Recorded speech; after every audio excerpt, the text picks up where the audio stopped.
Yes, Wayne Parker, John Curtis, Ellie Hughes, Gary Winterton, Alan Miller, Dave Sewell, Kate Andura, Kim Santiago, Gary Garrett, Brian Jones. Louise Jorgensen.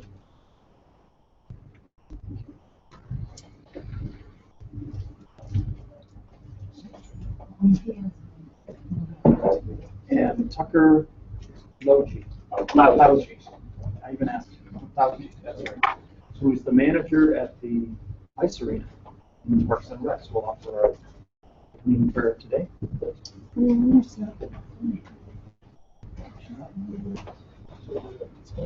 Our dear and gracious Heavenly Father, we're grateful for this day. We're grateful for this opportunity to be gathered here as leaders of this city. And Heavenly Father, we ask at this time that thy Spirit and thy blessings might be upon this group, that as city matters are discussed, that thought and prayer and insight will be garnered to this group, that they may make the wisest decisions possible for our city and to continue to move it forward. And we're grateful for the weather that we received this day and for the moisture that is blessing our valley. We're grateful for all the many blessings that thou hast bestowed upon us and upon the citizens of our city. And we ask these blessings in the name of our Father and of the Son, Jesus Christ. Amen. Amen. Thank you, Tucker. Would you mind just giving us a little insight into your role? And you've been there for 3 years in your positions to the goings on at the ice arena. Yeah. So first of all, I'm Tucker Logie. Me and my wife live in Springville. I've worked for the city close to 6 years now, 3 part-time and 3 full-time. I worked in the sports division and then moved over to the ice arena. And I'm sure everybody's kind of familiar with the ice arena, but some of the things that we've got going on. As a joint operation between the city and the county, we have 2 ice sheets, 2 Olympic-sized ice sheets, 2 indoor soccer fields. With those, we do hockey programming, skating programming. We have lacrosse groups, soccer groups, rugby groups, baseball group, UBU intramural football, baseball groups. We have a whole myriad of different things that come through our building. And so in the last few years, the building has really transformed from just a former Olympic venue into really an everyday use facility year-round. Groups throughout the county from Nephi come up over to Lehigh, Saratoga Springs. Everybody's coming and recreating at the Peaks Ice Arena. One of the cool things that we did this last summer is we actually had a complete shutdown of the building, and we revamped our refrigeration system that was donated for the Olympics around 1998, and we completely revamped that system, put in a new system with help from the county and the city, and that system has paid huge dividends in our electric bill. We're able to save about $85,000 this year in our electric savings, and so we're always looking for ways to, one, reduce our subsidy and also reduce our energy footprint within the building. And so we have a myriad of different events as well. BYU Hockey has a team that plays there. We have our own public skating events. We've got we're hosting 32 teams from Utah and the Utah State Hockey Championships this weekend. That'll be hosted in our building, and then High School All-Star has an event in our building, and so we're doing things all throughout the year, not just in January and February, but we're trying to make the Peaks a year-round facility and really a destination. So we're working on those kind of events. Is the biggest revenue source then, Tucker, the hockey and the ice skating, or is soccer? The biggest revenue right now would be our public skating, just your average 7 to 9 youth group, BYU, YSA Ward. And then on top of that would probably be our turf fields. It really kind of changed the direction of that building because it brings in a new clientele, and we can offer those fields on a year-round basis to a lot of different users. And that may be one of our biggest headaches now is that we don't necessarily have enough space for every user group. So trying to divide that up has been, one of our bigger challenges. Kids have played futsal there. It's a great facility. Great. Any other questions for Tucker? Just average attendance during I know a weekend is probably a lot more, well, probably Wednesday night. Wednesday night is probably the worst, but what's the average attendance during a week in the winter versus the summer? Yeah, so for a public skate, we're probably in the neighborhood of 275 to 325, depending on the day. Summer, we average anywhere between 100 and 150 on a good public skate night. We are currently on the pass-a-ball passes, and so that's kind of helped bring in our clientele for specific months. So we offer it 2 times a year. So it kind of helps us in the summer months to bring people in. So that's one of the deals that we've made, which is what's really driven people into the building in the summertime. That's a great place to go in the middle of the summer when it's 90 degrees outside and play on the ice and do it in summertime would be nice. Yeah. See, ideal working conditions at 55 degrees. You know, you always gotta wear a sweater. So. How does the pass of all passes work with, isn't that something that they get free if they buy the pass through 7 Peak? So how does the Peak Arena, the ice arena, benefit from that? Yeah. Partnership? So we've signed into a deal with the Pass of All Passes where they pay us a yearly fee, and then we have those participants come in a certain block of time. Typically, it's April to June, and then August to September time frame. And so we receive a chunk of money during that time frame. Plus, they get free admission, but they also pay for their skate rentals. And so we get the skate rental plus what we deemed what the admission was, concessions, and then coming to the building. Yeah. Well, thank you, Tucker, for your being here and sharing more about what you do. Yeah, thanks for having me. First, we'd like to turn some time over to the mayor.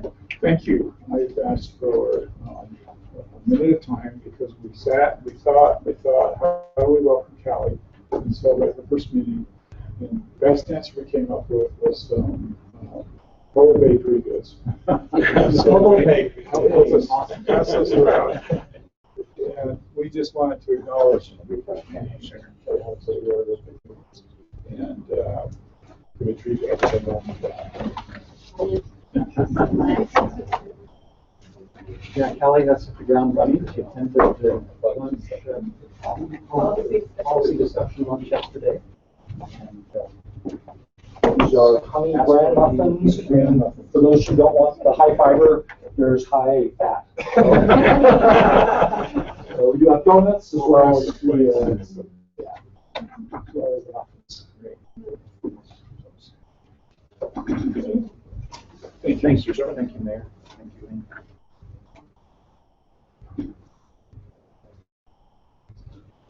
We have on the agenda in our packet, we received the minutes from the January 22nd Provo-Orem Council joint meeting and the February 3rd work session meeting. I'll call for a motion to approve those if you've had a chance to review them. Santiago. I didn't have a chance to get back to Louise in time before they were posted, but there were just a couple of little things that I just wanted to fix.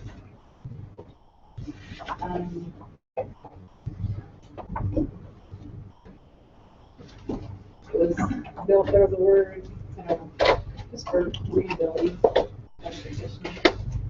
on the forum, Provo joint meeting, under University Place.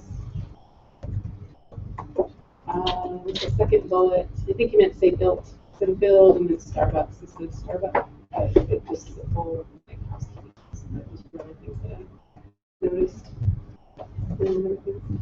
Did you get those, Louise, or do you want that Yes. forwarded to you? No, I got it. Okay. Thank you. Any other changes or comments or motion? Motion to approve. Motion to approve by Ms. Santiago, thank you. Second. Mr. Sewell, thank you. Mr. Chair, I assume this is a motion to approve those six of them. Yes. Same motion. I didn't attend the joint council forum, so I guess I'll just my vote would be for that. Okay. 5 minutes. And did the attendance reflect that you weren't there? I assume it did. I will make sure to. Those in favor? Motion passes unanimously. Thank you.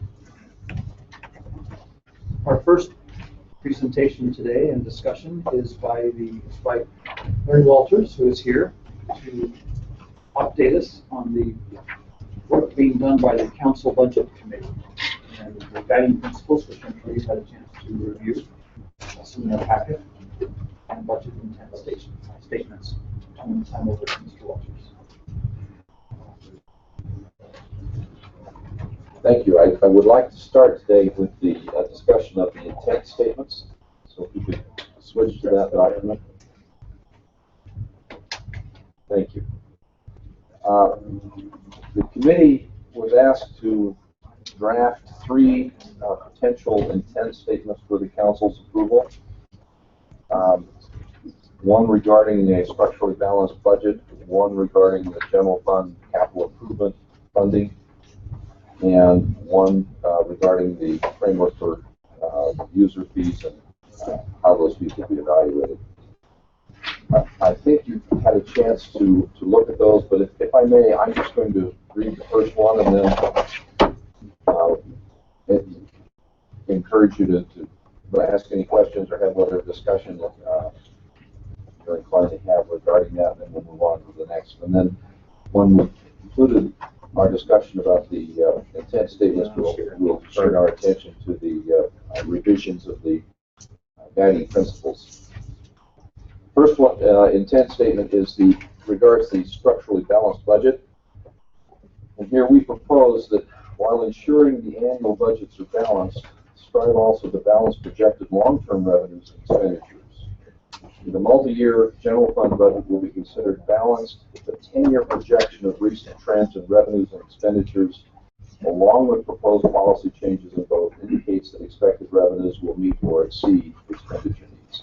Obviously, you can't budget 10 years in advance. There's too much uncertainty, but we look at what's happening now and look at the trends, and if those trends, along with proposed policy changes, appear that the revenues will meet or exceed the expenditures, that's what we mean by balance in this case.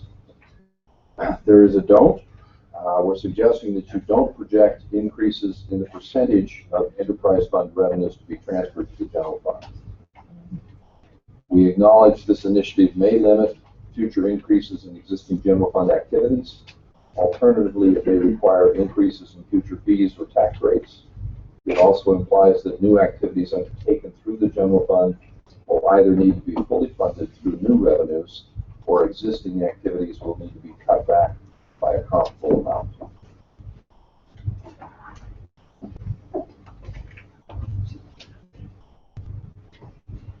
So it implies that the transfer, present percentage of transfer to enterprise funds should remain the same. We're not proposing that that be changed. We are suggesting that you make a commitment not to increase it further. My personal preference would be to cut it down because I think the enterprise funds need those revenues, but we also recognize just how reliant the general fund is on those transfers. So for the time being, what we're suggesting is at least commit not to increase it further. So I was confused because it sounded to me like, so let's suppose there's an increase of a power rate, which would increase funds. So you're not But not the suggesting- percentage. So it's the percentage. It's the percentage that we're saying should be increased. Personally, I'd like to go further, but at least let's hold the line on the percentage.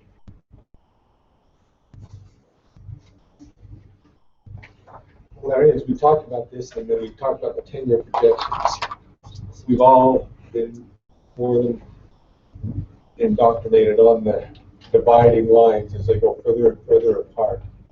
And basically, the only way we've been able to get those things even together is basically through the general funds at this point. A lot of that has to do with the general fund. Well, that is the projection that's made, is of the general fund itself. Yes, of the general fund itself, yeah. And so as we do that,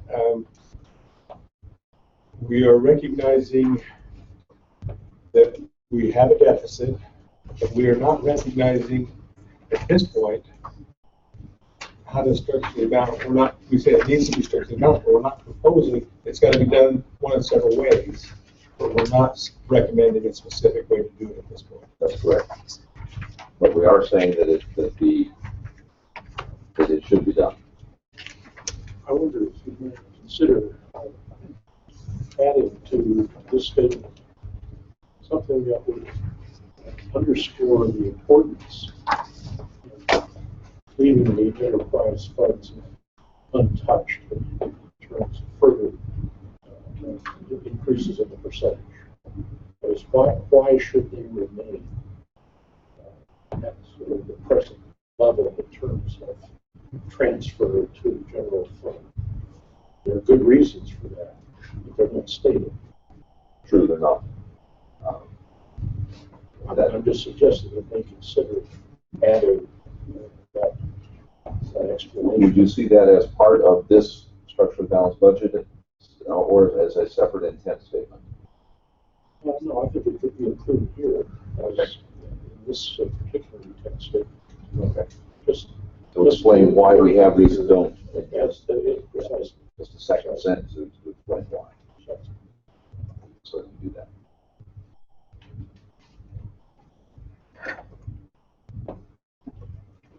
Any other questions, comments, or suggestions on this first one? If not, then we'll go to the second one, which is the general fund CIP. The maintenance of the existing general fund capital facilities will be funded through both user charges and general tax revenue. In conjunction with the administration, a capital maintenance budget will be prepared for each such facility and aggregated into a general fund capital maintenance budget. GFCMB, because we have to have an acronym. So, that fund will specify the level of funding coming from user charges, general taxes, grants, etc. We're suggesting two don't statements. Don't use funds from that fund for construction of new capital facilities, and don't use the funds for other purposes except in the event of an emergency. This initiative will increase pressure on the general fund since past budgets have not fully funded capital maintenance projects.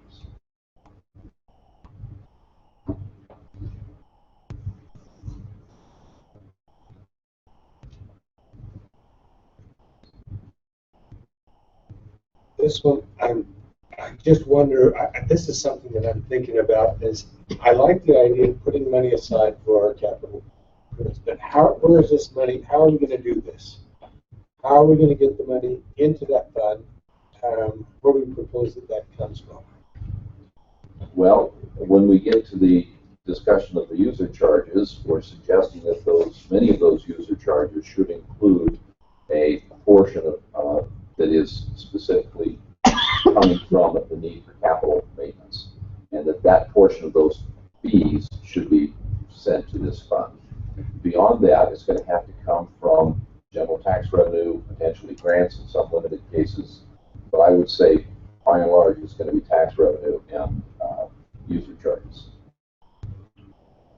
And we can hope for grants, but I would plan a budget around that. So, Mayor's got a comment, I can tell. Have we spent enough time to be able to say how many dollars we're talking about? Because that might help us get our arms around it. Does that make sense? And if not, may I suggest that would be something we should have a number or symbol. Is this smaller than a bread box or bigger than an elephant type thing? It's probably closer to the elephant than it is the bread box. But not knowing, we assume the worst. Part of the reason for that is that my understanding is that all of the capital facilities have an amortization schedule, but that doesn't necessarily reflect the capital maintenance needs.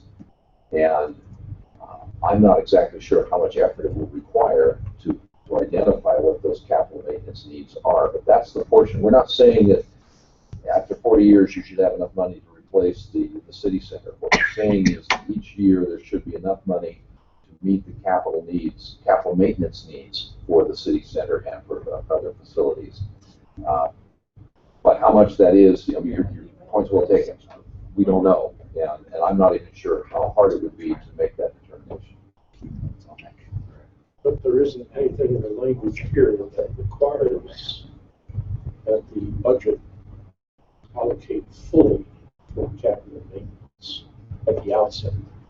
That's correct. That is, it may be a distant goal, and over iterations, maybe a 5-year period or more, maintenance, capital maintenance budget, the full funding of the capital maintenance budget may come closer, approach what is needed overall. That doesn't in any way discount what the mayor said. Good to know what the goal, what the target might reasonably be, and try and get closer with each budget. And I also wonder, I know the Parks and Rec has some capital maintenance in their budgets, and I wonder how that is going to be incorporated with this fund, or should it be incorporated with this fund? That's something that I'm not quite clear on yet. There's a percentage that would account for. A percent. If there's a percentage that they would account for in their budget and that would be accounted for in this percentage of capital. My understanding is that the Parks and Recreation Department has a capital improvement fund, but there's not much money in it, and it hasn't been funded to the extent they would like, certainly. And there may be other general fund departments that have capital improvement funds. Our recommendation is that there be one for all of the general fund departments, and that the administration and the council propose how those funds should be spent, recognizing that if you have a major capital maintenance need, you need a new roof on the rec center, that may exceed their ability to, it may exceed their particular CIP fund. And so we would like to avoid the necessity, the situation in which we're having funds borrow from other funds to come up with the money that we need.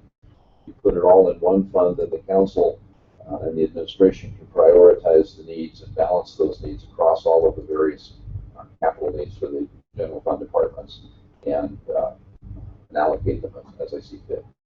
So are you deliberately conflating capital improvement with capital maintenance? Well, again, what we're suggesting is that you not use these monies to build new facilities. So that would be a separate Yes. capital improvement fund. Yes. And in that case, Parks and Recreation may maintain their own.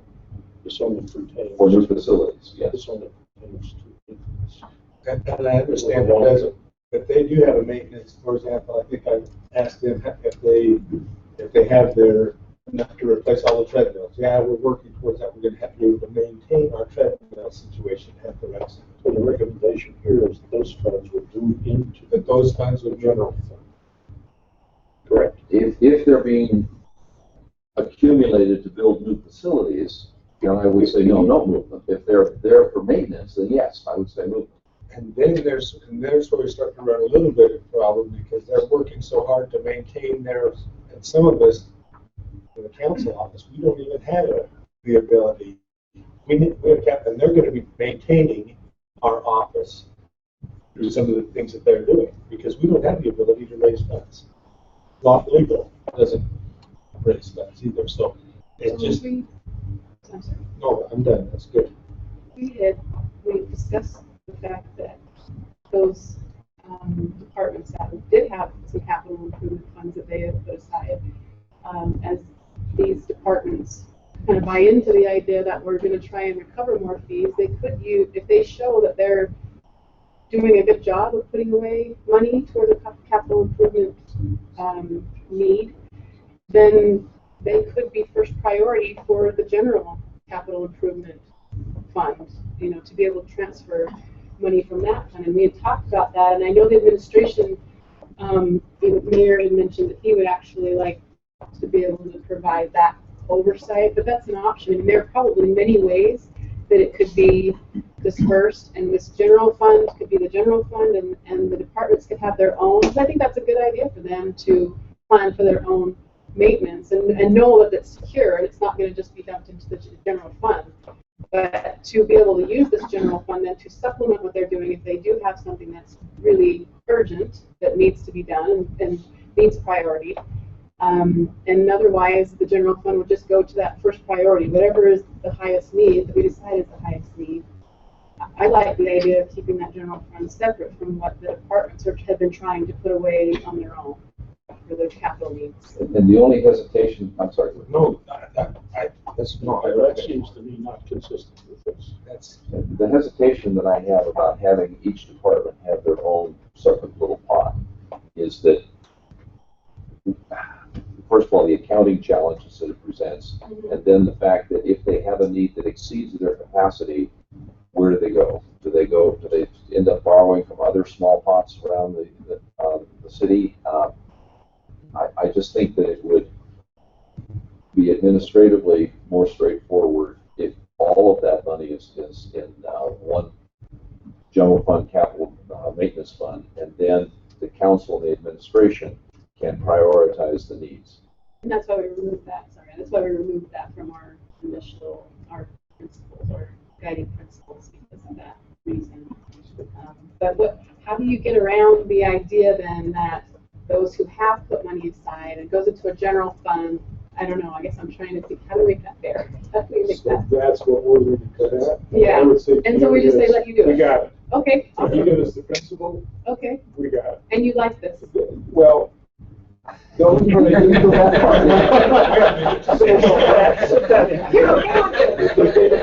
It doesn't matter, right? I mean, it matters. Well, it matters. The council says, here's a policy. And I think where you're getting down, what you're all tied up with now is how to enact that policy. And what I'm saying is, don't even worry about that, right? And the reason I think it's difficult for you is you've got situations that are unique in one time, and you're trying to give one answer to all of that. And I think that's kind of what we bear on our shoulders, is saying, okay, you give us the principle, we'll figure out how to carry it forward. And I think probably in a way, there's no way you can do trying to guess what problems will come up or what situations or what departments, council departments will react. Very good point. So do you feel like this gives you enough clarity on what the council would like to see? Is there something that can make it more clear, clear direction? Because we went through this exercise at the retreat, and you felt like there was one area that you felt like, okay, this is very clear direction. Yeah. Does this give you that kind of clarity, or are there things that you're still just sort of So if I were to wave a wand, it probably is still defined too much. define too much? So if I understand what we'd like to accomplish, is that you're going to make sure that enough funds are set aside to handle ongoing maintenance issues. And then there's a lot more up there in addition to that. Does that make sense? And so remember, simple is good. But we have the benefit of your response to the committee's earlier guiding principles. I assume we'll have the benefit of your response to this document as well. Yes, not today, but we'd like to. But conceptually, I think it's not a hard concept, or a controversial concept really that you're proposing. I think what we would say is, let us tell you how we. Can I ask for a little clarification then on that too? Wait, are you going to say something? Well, my only comment was going to be, when you get the budget each year, we include a capital budget that shows dollars allocated by fund, project by project.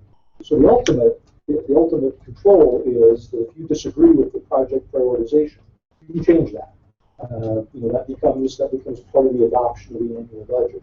And so if we have a series of capital maintenance projects in this fund, and you're wondering where one is, and it's not there because we didn't think it was a high enough priority, you always have the ability to change that. But allowing the administration to go through and actually make a recommendation, like we do with every other aspect of the budget, I think is consistent with what your long-term policy has been. Set the standard, recognize that you'll have the final say in the adoption of the budget, but let us do what we do best, which is trying to figure out how to balance all of this internally. For the 15-16 budget, you plan to prepare the capital improvement segment by explicitly discriminating between maintenance and construction. We have not at this point, although we could certainly define those as we give you the capital improvement plans, the capital budget for each of those funds. We could do that. We historically have not. We just intermingled any kind of capital expenditure, whether it was maintenance or. I wonder if, given this potential initiative, budget initiative, we thought it might make sense to at least try it. We could certainly do that. I would make one observation. It seems to me, as I read this statement, it's not concerned with how the money gets spent. That's a decision that appropriately belongs with the administration and the council. This is really focused on where you're going to get the money to spend. My sense is that the general fund departments and the facilities that are funded out of the general fund have been consistently underfunded in the past. There hasn't been enough money to meet those needs. And this is trying to address the need for additional revenue to maintain the capital facilities that we have. Well, I think that if we do this fund, it goes back to the first statement. How are we going to fund this budget, this fund, And that's where we're going to need the guidance, and we're all going to have to work together on how we're going to fund it, whether it be through taxation, whether it be through fees, whether it be through whatever. And that's what we're going to have to all get on the same page, I think. The combination of these two intent statements will undoubtedly increase the pressure on the general fund. That should not be understated. It's going to be more difficult to balance the general fund. It's your considered opinion over a long career. Well, municipalities benefit by doing that. You will do it. There's no question that you will balance, because you have to by law. So there's no question that you will do it. The question is how much pain will you have to suffer in order to get there. So. And what will it do to our infrastructure in the meantime? That's right. And deferring maintenance because there's not enough money set aside to take care of it simply increases the cost down the road.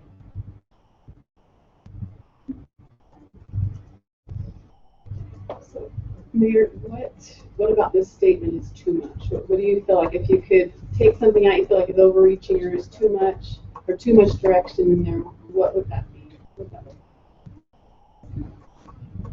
like? Well, let's go to the core goal. Core goal is to be collecting the revenue to have the funds to maintain our buildings standards that we all expect. Is that a fair statement? So really everything beyond that, I think you ought to ask yourselves, do we care how we get there? And only when you care should you articulate it. And in this sort of template, we kind of decided that we were going to talk about what the issue was, what we want to see happen, what we don't want to see happen, and then how will that affect our bottom line. And so, would you say that the don'ts you don't agree with, or would you say that where does it go beyond that for you? Can you? There's some part of that. Well, that kind of raises the so red I guess the flag. question is it does instruct us to put this into one fund, and not having the benefit of thinking through if that's how we would do it. So I'm just not sure about that. And I think that there have been some good points brought up about, on the one hand, if it's going into one fund, I actually think we need less money, because if every building has a fund for a new roof, you need a lot more money, because you're going to have to assume every building's going to need a new roof, and they're not. A couple of your buildings might need at most a new roof. So on the one hand, it's good because I think you need less money. On that one hand, it's bad because if Parks and Recs does a fabulous job of collecting the fees that they need to keep their buildings maintained, it's not being diluted into this other. And I think, boy, you're kind of just catching me not knowing how we would go through this, because we haven't had time to think about it. Well, and the idea was, if we're going to be collecting more through the fees initially, then that increase of money should go somewhere so we can put it toward capital improvement, because that was the goal. The goal was to where are we leaking money that we could actually recover, and then put that towards some of our maintenance. So how do we, if we recover those fees, where does that money go so that we know that it's going to be used for capital? So I think if you included in there that you want to clear separate accounting, because on one hand it could go into the general fund and be used for Joaquin with anything that he needs, but I think you could give us direction that you wanted to see separate accounting, like bond, those determine how best to do that. Okay, so separate accounting rather than saying that a separate fund. A specific fund. Separate accounting for. And one of the challenges that you do face with that is how you break those things down. As you look at the Parks and Rec, as I talked with Scott and Roger, the recreation center is actually covering itself. Almost there. We're just really close. The part that we're not covering is the Internet center that we moved over. We are substantially subsidizing that. And how do you combine the Parks and Recreation Center into the Railroad Center and say that it just convolutes the capital improvements for each thing when we're subsidizing just part of it? And the other part's doing a really great job. It becomes a little bit confusing. So Those are decisions we have yet to make. Yeah. We're not subsidizing over how much we do. So I think I don't think you're going to get any pushback conceptually on where you're going. It might be that instead of trying to nail this down, they'll give us a couple of weeks to come back and say, all right, here's how we would say it. Does this meet the intent of this? Maybe even give you some idea about how we would do it if we're ready at that point.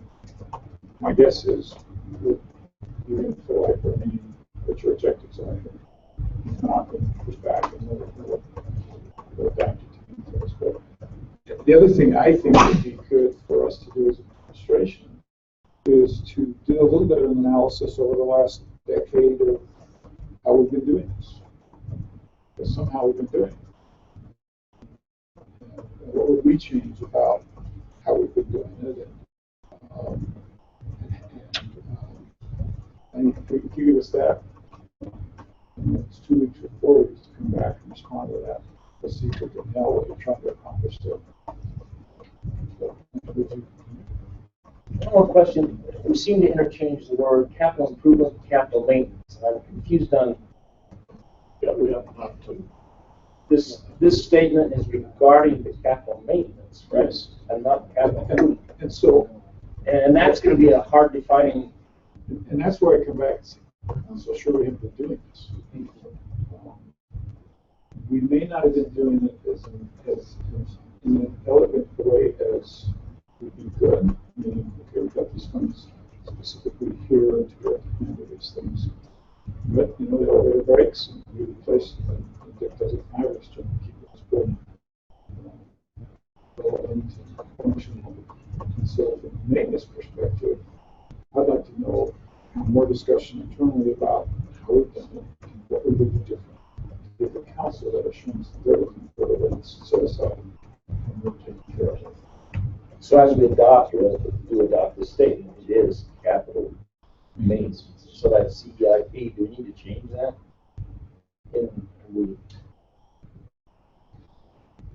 General CIP comes here. We could change it to CMP if they want it more I mean, clear. I understand what we're talking about, but I don't know. It's a traditional term. It conflates the two, unfortunately. This is another something to break apart without changing that original nomenclature. Now, let me ask a question though. We separated them because of the discussion that we had in our budget committee that to fully fund depreciation, which would include both the maintenance and the replacement,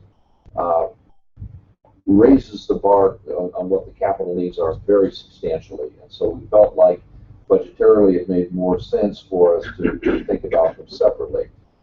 Is that the sense of the council as well? Would you like us to put them back together again?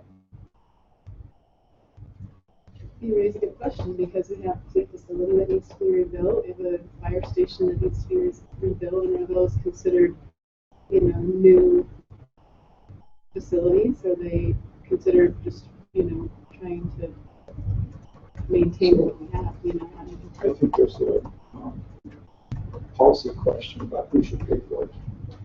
So, for instance, if we're setting aside portions of money today, then taxpayers today are paying for it.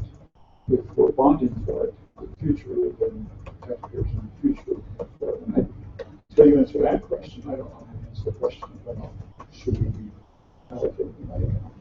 And it may be a different answer based on each facility. I think it is because as you're bonding for it, you build it now, the people that are paying the bond in the future are also the ones who are actually using it right now. And so that it just depends, I think it does depend on the facility that you're talking about. I think we're also a community that benefits from what people did, We 40, are. 50 years ago too. And so for us to do something that's going to be 40 years from now, we can maintain that.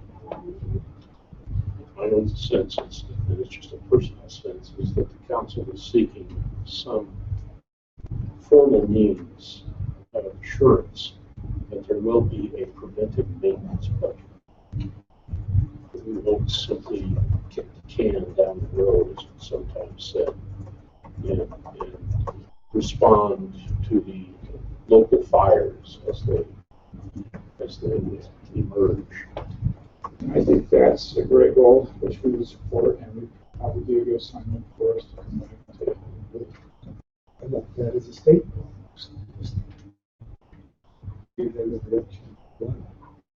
And from a matter of practice, that is a departure from prior policy. Because policy is set annually every year with the budget. And elected officials define what are key priorities. And the pressures have almost always been on operations. They've been, we need more police officers. We need, we need to maintain a new park. We need to, it's been really relative to to the operational side of the house. And the idea, and capital improvement, meaning net new, again, my vernacular, net new facilities to the city, we have addressed those as we've gone by. We look for opportunities to build, to create assets, to buy property, or to utilize impact fees to address the capital needs of growth. But the capital maintenance, in terms of things like roof repairs and those kinds of things, again, speaking from a 10+ year perspective, were never very high priority. And consequently, prior elected groups never funded them. And so again, it's certainly setting that priority statement changes an awful lot. Just by defining that that's your priority, and then you look forward in the budget to see if we have recommended to you a budget that is acceptable from that standpoint. John? Yeah, Wayne, supporting what you're saying too is that truly each of the department's budgets are O&M budgets. They're operating and maintenance budgets. So if the budgets really are represented what we're talking about here, then the directors should be instructed, and we should be attempting in our O&M budgets to make sure that we're adequately maintaining our facilities and that didn't cover there. So I mean, other than major renovations to buildings and things, for example, the rec center, if you really had the proper O&M budget, you would have enough maintenance there to deal with machinery that's being right out. You wouldn't even need a CIP. That would just be handled on an ongoing basis. Depending on whatever your threshold is for the capital expenditure. Right. So I can't help but think about the ice unit though, the roofing company. And in the last several years, no more than 5 since I've been there, we've got a new thin heat machine that was about $100,000. And a new roof that was about $500,000. The chillers, John, you know what chillers were that Tucker was talking about? Remember what? 600,000. So well in excess of almost $1.2 million. And of that, I think we really come to the city for $50,000. And it's because that entity operates the fund. It's very healthy. And it's kind of, I think, that the model of what you're trying to take us to, where the council didn't even know that we had spent dollars because we had the money set aside for it. That's a little bit different to the way that entity operates. I think because it's jointly. But isn't that one of our base subsidies? But that's not the issue, it's a subsidy. That's something that's what Next conversation. That's the next conversation. If we go firmly on record saying we want the assurance of a perpetual preventive maintenance fund, then we're in a better position to understand where we need to change user fee structure, how to do that. And once that's done, we're in a better position to say we're going to have to increase taxes by this much. So I think this just simply sets that process in motion by our agreeing to the fact that this is a fiscally responsible fiduciary decision in the interest of the future of the city.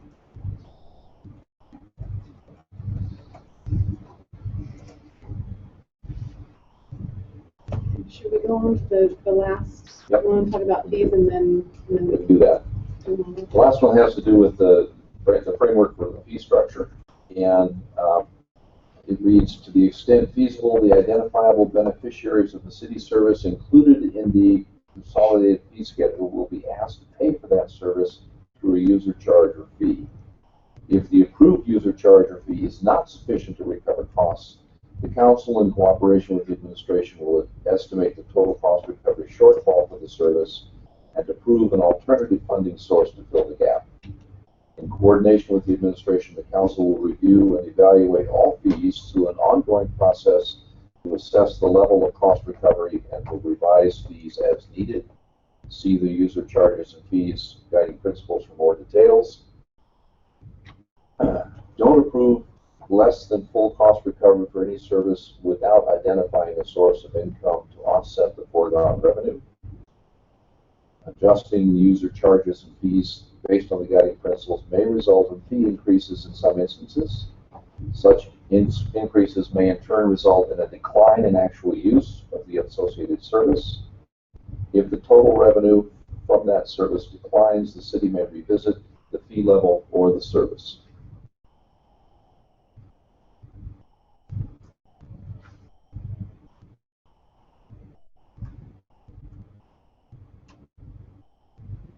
I think one of the challenges that we face in this one is identifying the beneficiaries of the service.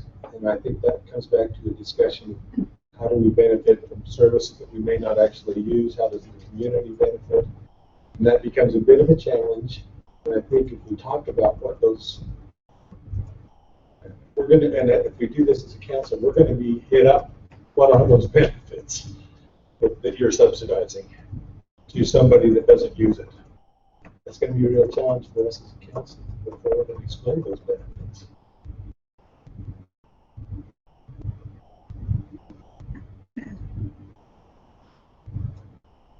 It's a challenge we should embrace. We could walk over to the senior center portion of the recreation center today, interview a few people that are there, and come away with enough quotes that likely to establish the benefits. And again, I appreciate that. We just haven't, many people wonder, I never go to the county center. How come I'm paying so much for that? And I said, well, let's see what I can come up with too. So, and I think the long-term goal, once we're at the end of this 300 fee evaluation, and we know exactly what we're paying and where, then I think as a council we can get our arms around it and we can look at this and say, these are the ways the city money is going. This is how it's being allocated, and then we go in eyes wide open to some of these fees, and we say we are willing to subsidize this, and this we don't feel like we can, and this is nice to have or have to have, and I think that makes it easier for me personally when I'm comparing two things where this is something I have to have. We have to have this. We have to, and we're not putting enough money towards this. And this is a nice to have, but we're putting a lot of money towards this, and it's, or I think it's easier to make that evaluation once we know where the money's going. But right now, we don't know exactly how much is going where. And I think at the end of this evaluation, we're going to be able to have a very good conversation. We'll have these conversations along the way as we evaluate the 25 at a time. But I think that the big picture at the end of that 3 years, and we look at everything that we've been able to gather, and I think we'll be able to make better decisions because our eyes will be open. We'll understand where the money is going and where we actually want it to go, and is it really going there? And we'll be able to make better educated decisions on how that works. As an administration, as a council, that's what I look forward to ultimately. And I hope also that as a result of the whole process that you're going through, that when someone comes and pleads their case for why they should be treated preferentially in some way, you will understand the implications of that request in terms of what you have to give up or who else has to pay more in order to be able to satisfy that request. And I think that will be healthy. I'm not saying that you won't make those decisions, of course you will, but you'll do it knowing that it's not free, that it's going to cost someplace else in the budget.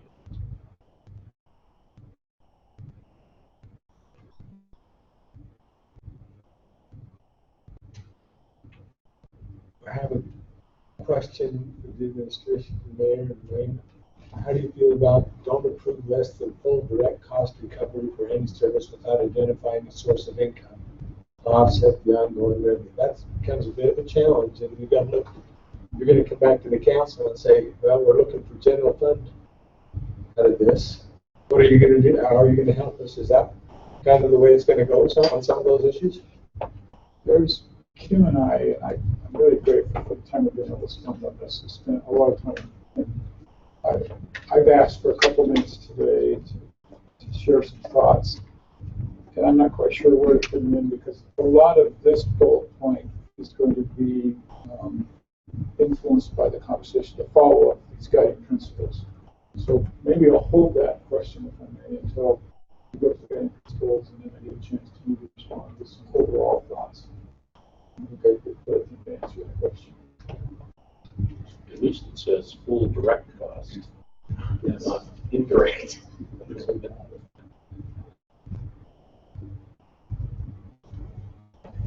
Should we turn to the guiding principles then? Should we, Or do you want the opposite? should we make a motion on this to turn these over to the administration? Or do we need to do that? Or do we just have them come back with us in 2 to 4 weeks' time? What kind of time frame do you feel like would be reasonable? 2 to 4 weeks. 2 to 4 weeks. We can maybe tell you leadership first. Thursday, 4 to 15, we can be ready to make some changes just a couple of days to. In answer to your question, though, the one reason why a motion might be useful, even though there's been a lot of discussion on it, is this is a recommendation coming forward from the committee, right? So right now, the mayor knows what the committee wants it. From a purely formal perspective, he doesn't yet know that the council wants it. So it would make some sense to have a motion from the body of the council to say, we'd like you to review this and come back to us. So we're not recommending this as a council. We're recommending to pass it on at this point. Further study by the Okay. I'll make that motion. Mr. Winterton, is there a second? No, thank you. Yes. Those in favor? Appears to be unanimous.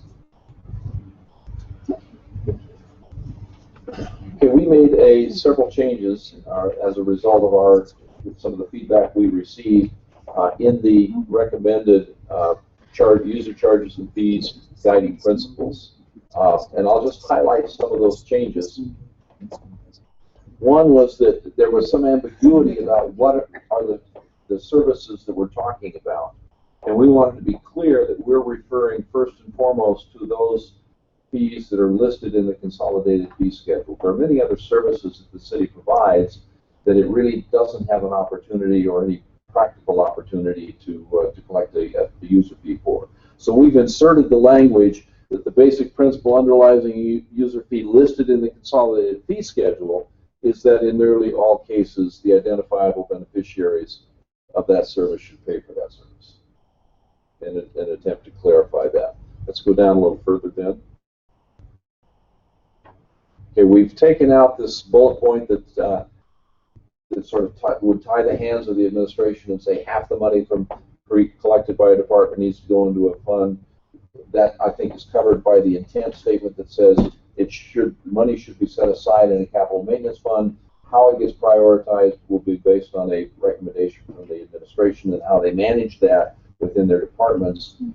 We'll suggesting should be left to the administration. Let's go down a bit further.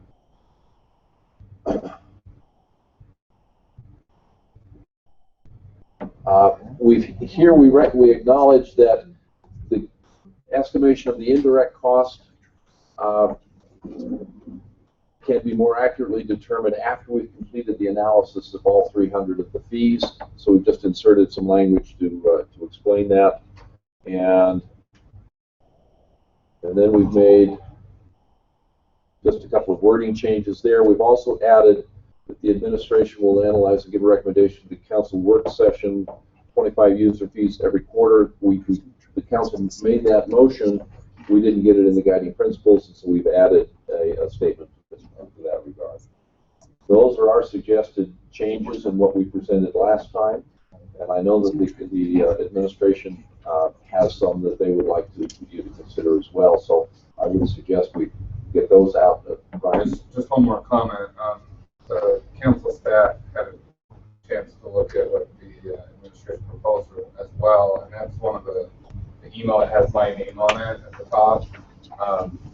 We sent that out to the committee. Just two other bullet points that we think would help kind of bridge the gap between what the committee wants with the administration, some of their concerns. And so those are there with Larry Walter's proposed changes to those, and so you can read through those. It's not an official recommendation from the committee. That's what it's that. So, Mayor, would you want to talk about your suggested? Yes, thank you. I'm wondering, Matt or Louise, if I can actually use the whiteboard instead of the screen. And I would really like to emphasize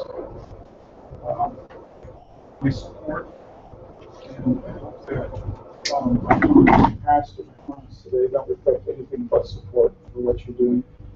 I think that as I've had some long discussions, particularly with Kim about this, there are several paradigms that I'm operating from that might be different, and I'd like to explore those for just a minute with you, and then share a couple of thoughts. And the one is that from the beginning, it's been very hard for me to separate the discussion about services in general and services that we charge for under the consolidated fee schedule. Now, let me explain what I mean by that. If this represents, we'll call it $160 million of services that we offer our residents. The consolidated fee schedule would, and I don't, this isn't to scale or anything, but the consolidated fee schedule would just be a portion of these. Is that a fair statement? That's services. And somewhere along the line, employees, probably rarely council, has defined what pops up into here and what's popping up into here. So for instance, we've done an Easter egg hunt in the past and never charged for it. But we do first night and we charge for it. And so you could see first night here and an Easter egg hunt here. And so it's been difficult for me to say, well, looking at just this is adequate. From the perspective of, if we only look at this, it's easier to get our arms around. I can accept that and agree with it. And this would be, if this is overwhelming times 10. But if we're accepting principles, thinking that they only apply here and not here, that would concern me. That whatever principles we accept for the consolidated fee schedule should be applicable through here for two reasons at least. One is that I think when we get done with this, there'll be and should be a desire to look beyond it. And two is the arbitrary nature in the past of where things have ended up either here or here where we are charging or not charging. So one of the things I'd like you to consider is the principles we accept should actually work through this whole, all the services we offer to our residents, even if we're not prepared to look at those right now.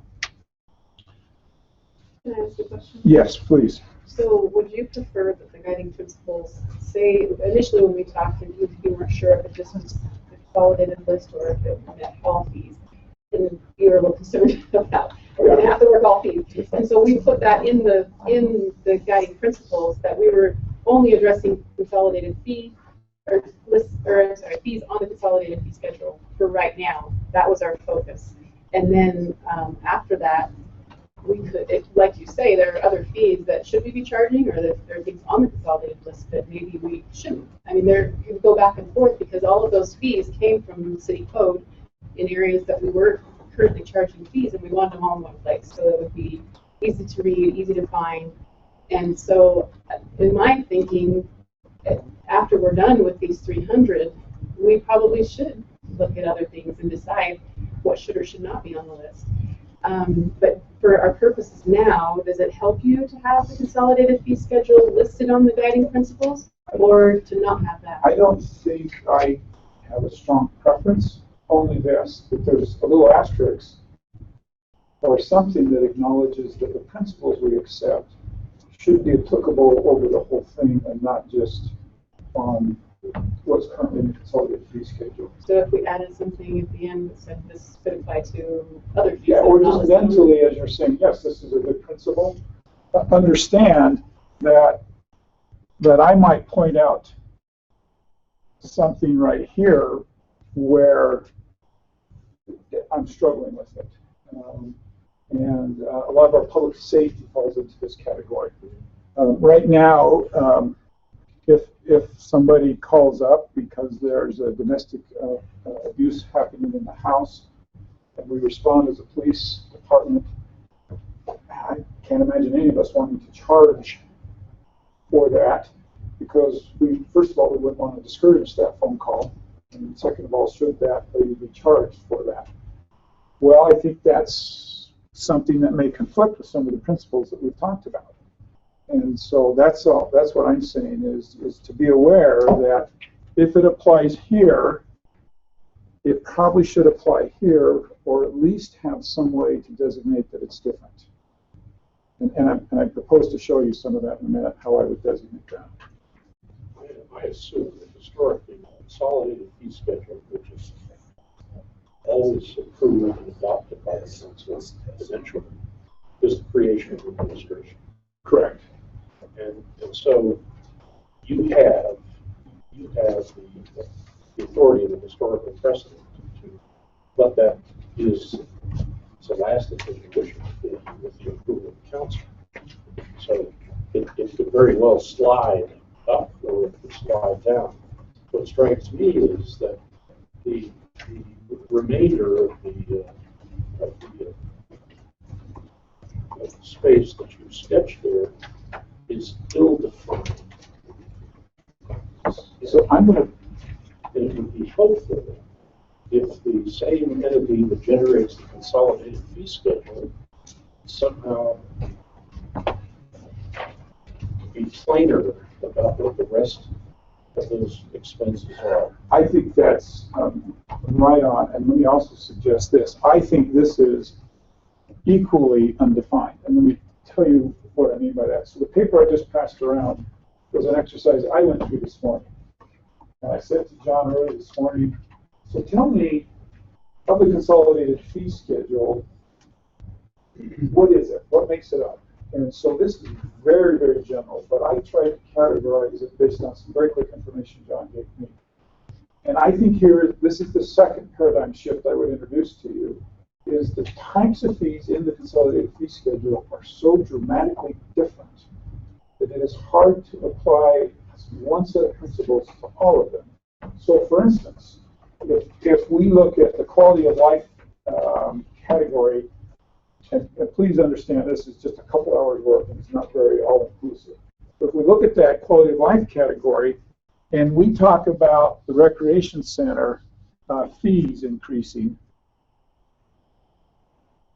that's a very different about what I'm willing to apply to that than it is a developer coming into town and wanting to build in our city and get a discount on development fees. And I think part of my problem is I've tried to get my arms around where the council's going, is I'm picturing one fee and somebody else could be picturing another fee and trying to apply a set of rules to that fee, and it breaks down on this other fee over here. If I were to say to you, do you think we should subsidize the library, or do you think we should subsidize builders building in our city? Those are really very, very different conversations, and yet we've been having it as if it's one conversation. Mayor, right. As I've tried to wrap my head around this, I think you have a good point. It strikes me that there's two, and there seems to be a third. I forgot what the third was in my mind. There's at least two categories. Why does government do anything? Okay, and I think it's helpful if we approach from maybe the right paradigm, or I don't want to say the right paradigm, but consider this paradigm. Government does what it does, either one, because we don't trust the private sector to do it. There's perverse incentives, for the private sector to do it, such as police, fire service, running the government itself, just the basic day-to-day administration of government affairs. You could technically outsource all of that, but we retain that because there's some level of discomfort with outsourcing and having the private sector do it. So we take those things on because one, it's even if the private sector did make it profitable, again, there's perverse incentives, there's a trust factor.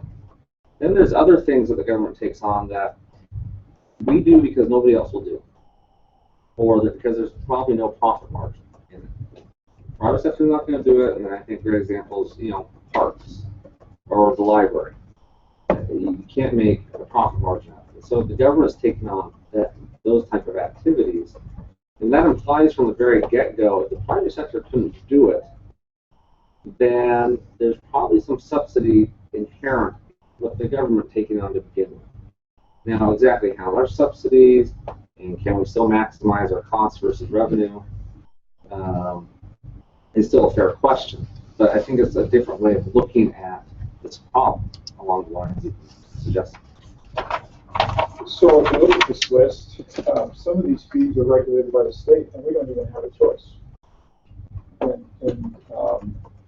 So should we kill those out and put those into different categories? Some of these fees are regulated by the state, and yet we're not at their cap. But we could reach their cap. Some of these fees are, well, you look at utilities, $93 million. I have a totally different philosophy about subsidizing utilities than I do about subsidizing uses of recreation center. So one of the things, and I'm thinking out loud, is perhaps, and I don't know, Dr. how you feel about this, is asking the budget committee to actually try to put different set of guidelines based upon different categories, or to try to, I don't know, or do you try to make all of them apply to all of the categories? I don't have a good answer for that, other than I think that's one of the reasons I've struggled a little bit, is some of the philosophies work perfectly for me if we're talking about utilities or licensing or engineering or impact fees, but they break down a little bit on some of the other categories. And I think we're kind of meshing how we would address each fee with what our guiding principles are going to be. And I think those are kind of a little bit different because we have these principles that we're going to go back to when we're talking about them. But you mentioned the state fees, and there may be some state fees that are too low, that we're not even recovering our costs, and maybe we go to the state legislature then Right. we know that, and we say, hey, look, we're not even recovering our costs, can you help us here? Which is a totally different strategy. Right, then we've taken in the past probably. Yes, Correct. or that you would do with the rec center fees, because we control that. Right. So, And the rec center fees, we may have that discussion and decide it's exactly where it needs to be. Or, Right. we might decide this is the public benefit and everything goes into this is exactly where it needs to be. And so that's what I like about principles, is it allows that option as well.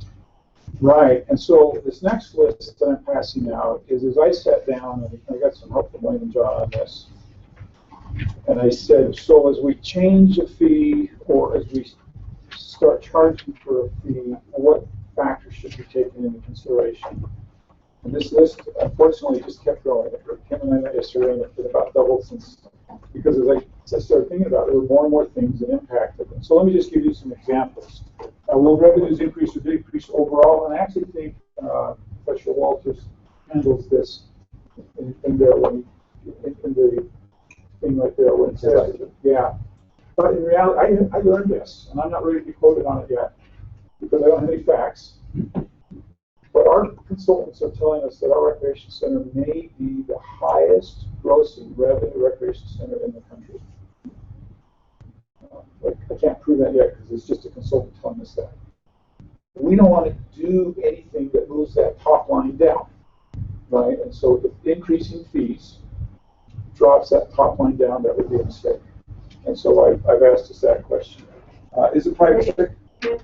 Sure. If the incremental cost though goes up and then it's eventually costing us a lot more, rather than getting, having that revenue, maybe it's costing us much more because we're not considering the So- incremental costs? So expenses need to be taken into account, is what But you're saying. and then maybe at that point, there's still something that we look Totally, at, yeah. even though it's going gangbusters, but we want to make sure that once we get to that sort of tipping point, where the incremental costs could actually be making it more expensive for us than we need it to be. And I guess that's where the congestion fee comes in, and that's kind of a It's bad another term. topic. Yeah, if I get to that.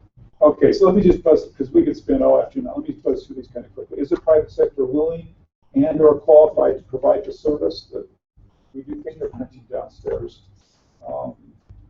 I don't know anybody in the private sector that's willing to do that, or would that be, so some of it's for the FBI, and would they accept the private sector? How will the demographic using the service be impacted by a fee increase? Yesterday, I had a really fun experience that I would love to have all of you come and do with me. We randomly picked out the recreation center, and I went and sat at the circulation desk, or the desk there as people came in. And one of my jobs was collecting fees as people came into that recreation center. And I was stunned by the number of people that came in, and $5 was a huge deal. They counted out pennies in my hand. They ran back to their car to get more quarters. In one case, they used a family debit card, and it failed twice, and said, "I'll be back." But a half hour later, he came back with $5. So I think I just want to make sure we're very careful about what that fee increase would do to that demographic. And you notice I put, do we care? Right there. I don't care if this is a developer coming into town and he doesn't have the money to build here. I don't care. I do care if it's a 16-year-old. I'm trying to go into the rec center. I asked him, what you guys here to do? Oh, we're here to live. We're here to play basketball.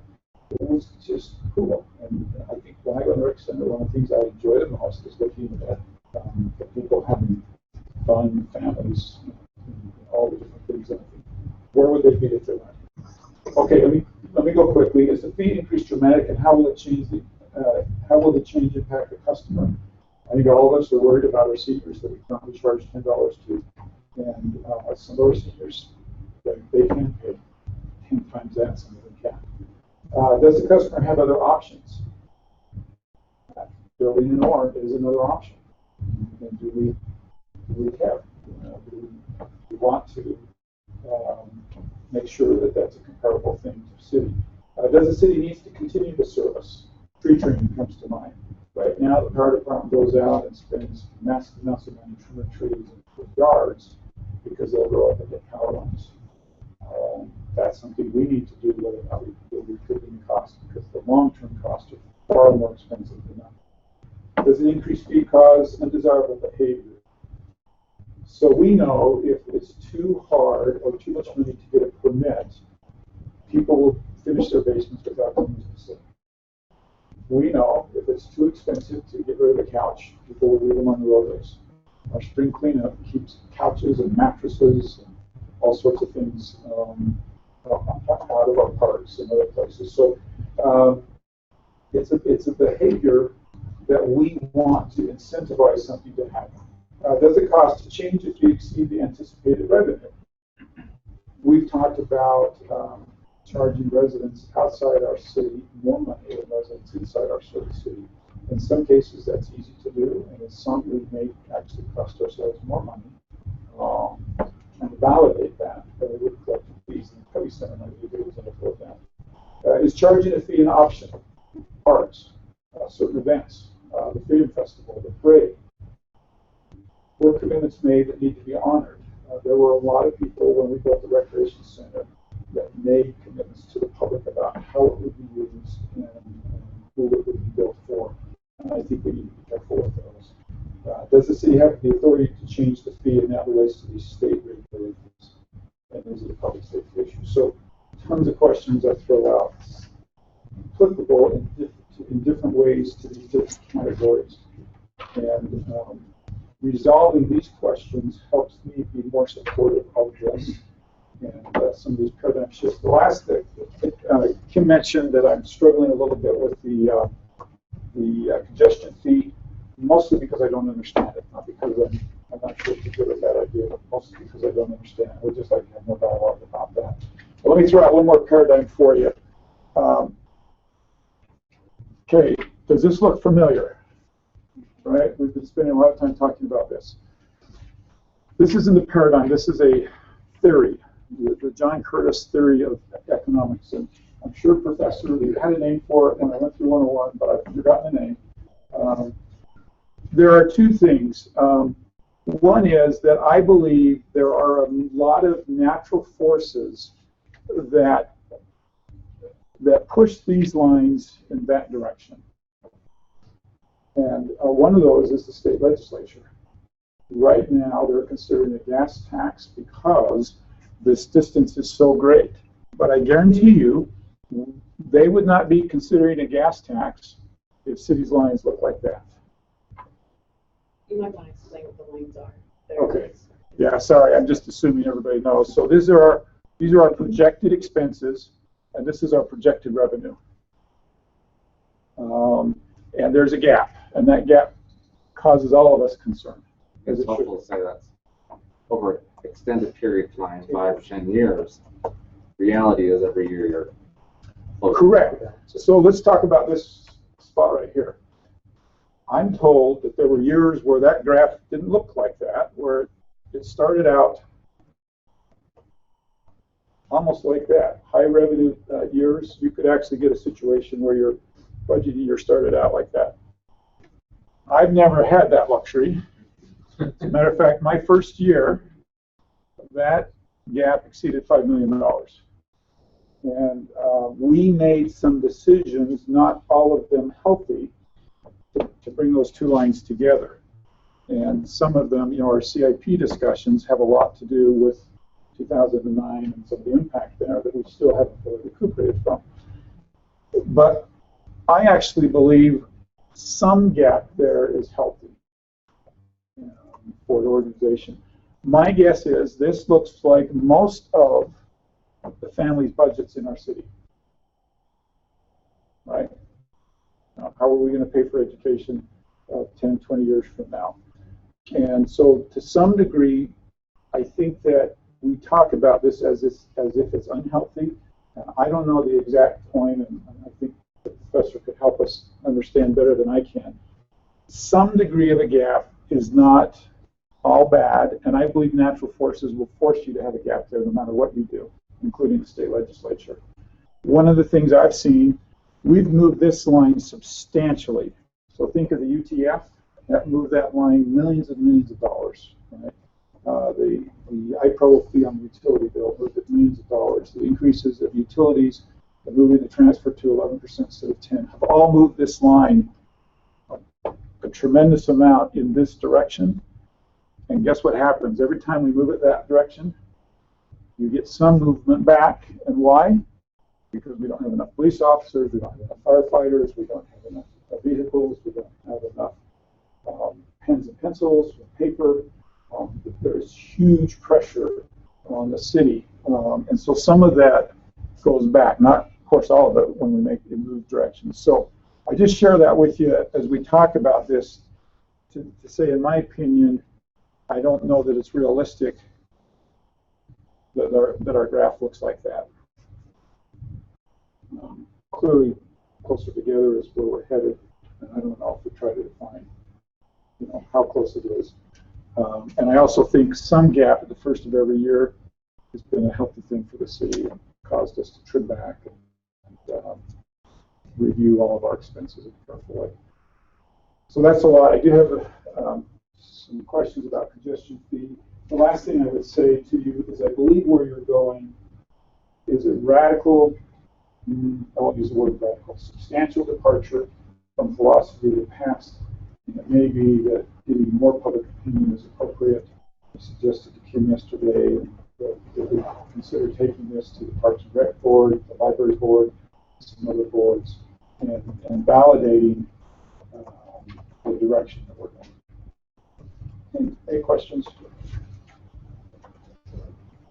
The departure, a substantial departure, does that have to do with the cost analyzation of it, and the recovering fees, fully recovering fees, including some of the other categories, and right, things have moved in and out, indirect costs, direct costs, so it really depends on exactly how you define it. It is very different. And Here again, it depends on what we're talking about, what category. If we're talking about impact fees, I don't think so. If we're talking about charging for a police officer to show up at your home, and then the window's broken, and that's radical, that's dramatic. Is it fair to say that the progress that has been made in closing the gap has been on the back of the utility users? It's fair to say that it's been on the back of our residents. They're all utility users. And the utility bill has been a common vehicle, such as the UTF. And we have Provo fee. Do you see any limit on our ability to continue to do that? Of course. I mean, I see a limit on government's ability to collect any revenue from anybody. And yet, last year, 84% of our residents told us they get a good and excellent value for their tax dollar. And so I think we've validated to our residents how we have collected fees that we spend it well. The whole UTF thing actually increased what we were collecting from our residents, and I believe at the same time built in trust in us and what we were doing and the way we were spending their money. And so I believe that as we make asks of our residents, it is limited, yes, but to the extent that we validate to them that they're good asks, that they're appropriate asks, and that the money is being spent in a way that they can have us spend it, that they are spent it. I think too, there are, I mean, we've certainly seen the impact of communities that have gone crazy with utility rates. We have some of our communities in Utah County, when you look at every comparable measure, whether it's electric or water or sewer, they're consistently at the top of the list. And those communities tend to discourage commercial development simply because when you have a choice about where to go, you have to factor all of your costs into the equation. And so I think we've seen some bedroom communities where it's become self-fulfilling prophecy. The higher utility rates have been largely because developers didn't build infrastructure and the cities had to play catch up. But as the city now plays catch up, their impact fees are much higher, their utility rates are much higher, and I think people are discouraged from going there. And it could be residential, it could be multifamily residential, it could be commercial. So it's clear that when your utility rates reach a certain point, you are no longer competitive, and because people have options, they go other places. And so I mean, there's clearly a market-driven, practical limit. I think where that is obviously a matter of debate, but there is one. We know there's a headroom stop at some point. Let me conclude by, did you have a question? Yeah, I was going to say, certainly there are market factors that might set the ultimate limit. Let's not discount the creativity of the administration to pitch a fee as legitimately a utility fee. Yes.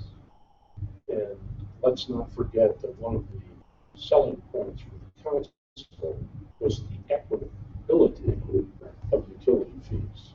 Yes. Which may allow us to prefer such as opposed to taxes, because there's so many large non-tax-paying entities in the city. So we may, in response to Professor Walter's question, may say we may favor pushing things in the direction of more and more on the utility side on the direct taxation side in terms of property or sales tax. The request that you hinted at of the budget committee for help in taking the currently existing consolidated fee schedule and now creating categories within that are possibly very different from the existing categories seems to me possibly premature. That's asking an awful lot of them when the information that would be most helpful to that kind of recategorization is still to come. next 3 years.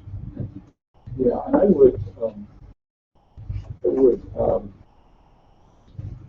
reclassify that request to, again, maybe an asterisk, that as we're making this decision, that we're simply acknowledging very different nature of the fees that are involved with these decisions. And so one may really apply well to one of those categories, but not so well to the other category.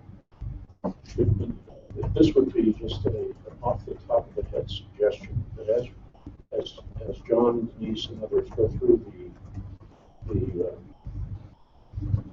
deeply requiring task of the analysis of fee schedules, 300 over the next 3 years, but at the same time, that the report that comes to the council also is recommending, as it goes along in this ongoing fashion, how that new categorizing scheme might begin to shape up. I agree. And moreover, during that 3-year period of time, the administration take a look at the rest of that distribution and say, how could we think about categorizing those expenses? I agree. And I would just like to conclude, and thanks for giving, I think, far more than I asked for. But let me just conclude that I think it's important to emphasize there's far more we agree on here. But just by simply bringing these up, I don't want to paint it as if I'm a different page that I'll agree on this. So let me emphasize some of the principles I'm just 100% on board with. I'm absolutely finding out this information about what things cost us is a very valuable thing for us to do. Where appropriate, charging for those services to our residents, absolutely 100% on board with. Working through these 300 as efficiently as we can and bringing good data to you to make decisions, absolutely on board. I'm not so over concerned about you adopting principles that are not exactly ones I fully grasp or even agree with, as long as I've had a chance to express my concerns. And today, thank you for giving me that. Now it's easier for me to take what you pass and ask us to do and move forward. And I hope to feel that support. And this overall goal of a sustainable budget, of course, we're absolutely on board with you to do that. And don't take my comments about difficulty of this to mean I'm not with you on that goal.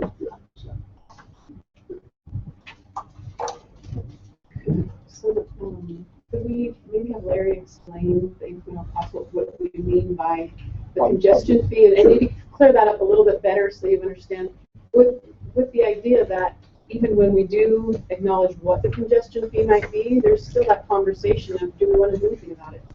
Do we really, but knowing what it is, I think, is helpful in itself. But maybe Larry, I don't know if you want to explain that, or I can try to. My worries today, Kim, that's low. It's low? Okay, good. But it was just more that I wasn't sure myself or the full council actually had been through that. It's still we could get the other things. Okay. Maybe if we take another 5 minutes. I'll be quick. The notion of a congestion fee is simply that there are some services provided by the city, and I think the one that comes to mind is the recreation center. If you think about one of the swimming pools there, at some point, if the pool is empty and you put a kid in that pool, everything is fine. You put 2 kids in, they're still fine. But at some point, as you keep putting kids in the pool, the experience of the kids in the pool is diminished. And it's at that point that we say, well, maybe in order to maintain the quality of the experience for all of the people that are using the pool, maybe we should raise the price a little bit to discourage those extra people from getting in. There are downsides to doing that because it does make it more expensive for people who may make it too expensive for people who can't afford that extra fee. But the notion of the congestion fee is that there are some services that can be overutilized, and in that overutilization, it diminishes the experience for the other people that are using it. I was thinking too, along the lines of maybe a dance class or some sort of class at the rec center where you all of a sudden you have too many people for that one class. So then you have to go out and you have to hire another instructor, and you have to keep, maybe the hours are longer. So your incremental costs go up because you're having to pay for another person's salary, right? And then you're going to have to pay for light and heating and for an extra hour each day. And there are certain costs that you didn't fold into that original idea this is what we were going to have, right? So as you add people, you also add personnel, and you add increased utility use, and you add people to clean them, you know, and they're an hour later to clean the facility, right? So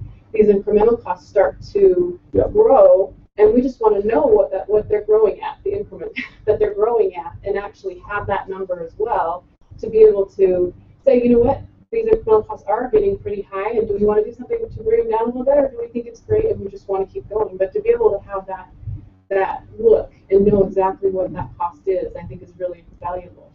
Yeah, but there's a distinction between the incremental cost, which is the cost of providing the additional unit of service, and the congestion fee, which says we already have 6 people on the volleyball court. If we put 6 more on there, it's not the same experience. Okay, so It's essentially a fee for at peak time. That's right. That's right. It's a way of regulating the peak, and it's certainly not something that you would do for all fees. You may not choose to do it for any of them, but the possibility ought to exist if the desire is there to regulate that peak experience. That's the optional element that you might consider. It's an airline fee. If you buy your ticket earlier, as the seats fill up, those prices go up, and that becomes a little bit challenging sometimes when you're dealing with the young man that comes in with $5, switching to that last quarter to get the $5. No question. You mean it's $6 now? An hour ago it was only $5. It becomes challenging. No question. It only happens once. Well, and I think the costs are still there because you're putting up another volleyball court, right? You have staff that are going to have to spend time to put up another volleyball net, and there are some costs inherent in adding the 6 more and adding each addition.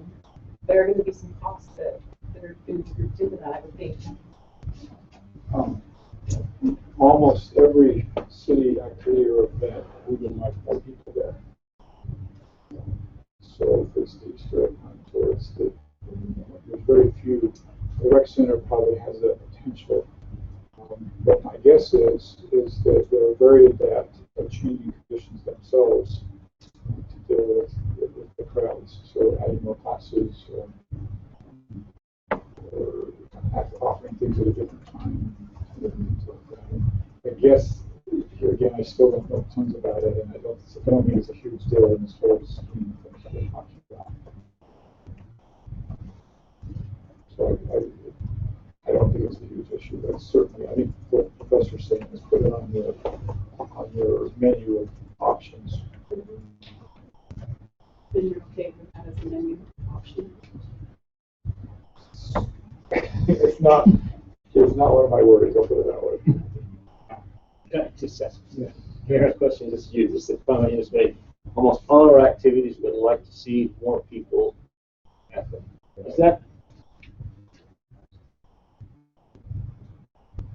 Can you explain that philosophy just a little bit? Sure. So if it's first night or if it's the lights on ceremony, we spend a lot of time and energy getting people there. The more people that are there, the more successful the event is, and the more people feel the momentum of the event. And I don't know really any of those that are even close to too many people. Sort of diminished from the experience. Really diminished from the experience. And as a matter of fact, more people frequently enhance the experience. Come to those to be with people and festivity, things like that. We would love more people to skating. The rec center is so popular, maybe we're getting close on some of those things, but I don't even see it really there. There's quite a bit, I think, a natural selection of you get some of the class in time. You have a class so you don't get it. There's some of that going on with probably limited use. But most of what we do, we're having a screen festival in the park, and we hope it's jam-packed. From all over. But that's not based on a revenue-generating activity. That's based on the excitement and the probably some of those. So first night's a good example. My guess is you could double, triple your size the first night, which we charge for. There's lots of capacity. So the fixed cost would be the same if we double capacity. That's square about. Okay. I just want to thank Kim and Larry, Dave, this has been quite a committee just to make us think. I have been so grateful to meet you, just to be in the room as we discuss these issues. Thank you for all the effort and the work that you've done. It's really made my mind go. And I was telling Kim, I think one of the best discussions we've had, presentations we've had on this topic all the time. Pretty helpful. I'm trying to just give a shout out to Parks and Rec. Just gotten to Roger. I appreciate so much. And my family personally, on a weekly and almost sometimes daily basis, enjoy everything that you put together, from the rec center to the parks to you name it. We enjoy the trails. There are so many things that we enjoy. And then having this conversation, I hope you understand where especially for me, because where I'm coming from, just wanting to make sure that we have these services and that we can maintain them into the future. And just want to thank you for the great work that you do, because rec center is an awesome place to visit. My little daughter playing junior jazz, and it's a thrill to be able to go and enjoy those kinds of activities with my family. So Great, thank you. Thank you again, Dr. Walters. Appreciate your time and preparation today. We had the one motion earlier. Then is that adequate? this is different because this is the guiding principles, the intent statement. So I think we probably should have emotional guiding principles. And I don't know if we're comfortable yet. I don't know if the administration's mayor, if you would like to have more conversation on this, or we should have more. I think you've given me more than a fair chance to express my thoughts.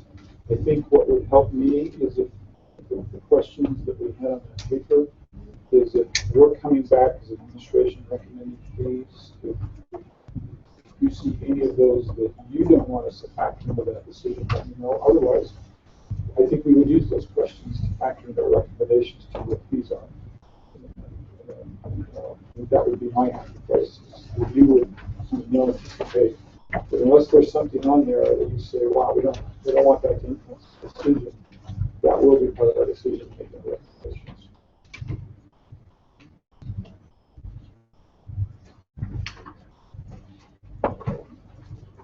So I guess my question is, we have three separate sort of renditions of where we have the initial proposal, and then we have the mayor's sort of proposal, but we've discussed some of those. I think And a lot of them have been taken, sure, absolutely. So, and then I don't know if we really truly have a final document for the council to really look over and decide on today. No, we don't.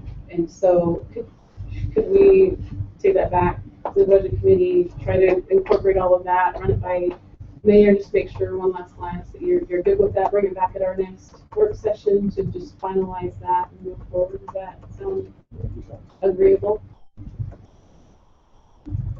We have the latest response from the administration to digest. I've asked them to take 2 to 4 weeks to do the same with the budget intent statements. I see them as related. I think if we agree to somehow adopt one part before we see the remainder, we could find ourselves with that.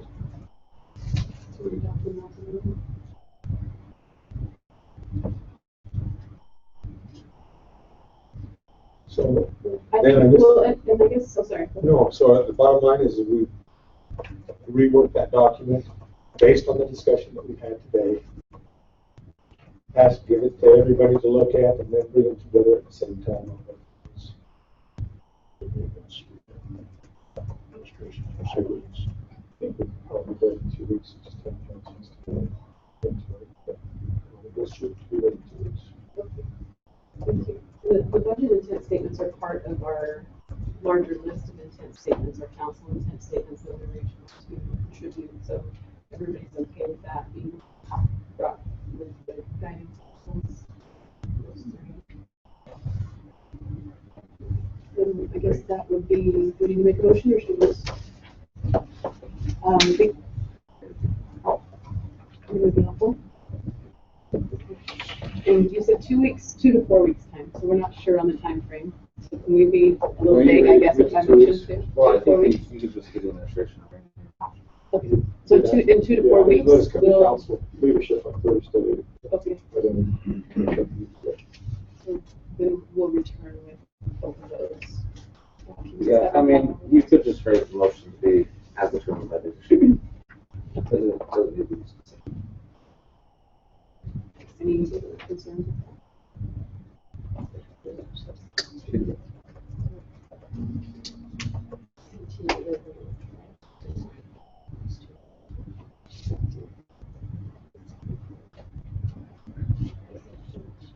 Sure.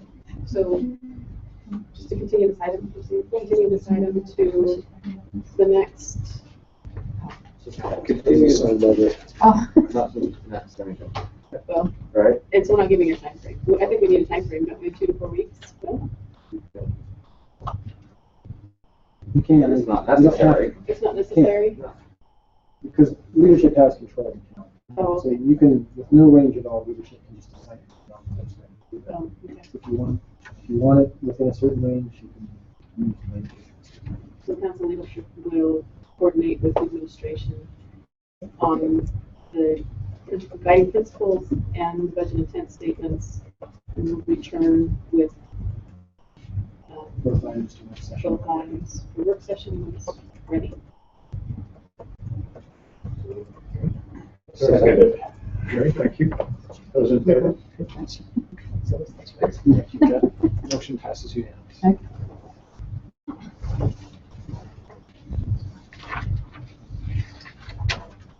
The presenters of item 5, the new energy complex, I believe are not here yet, Travis Ball and Scott Butler. So let's continue with the next item on the agenda, which is the neighborhood program purpose statements revision. Yes. Turn it over to you. Sensitivity. Council, thank you for the opportunity. I will be brief, actually.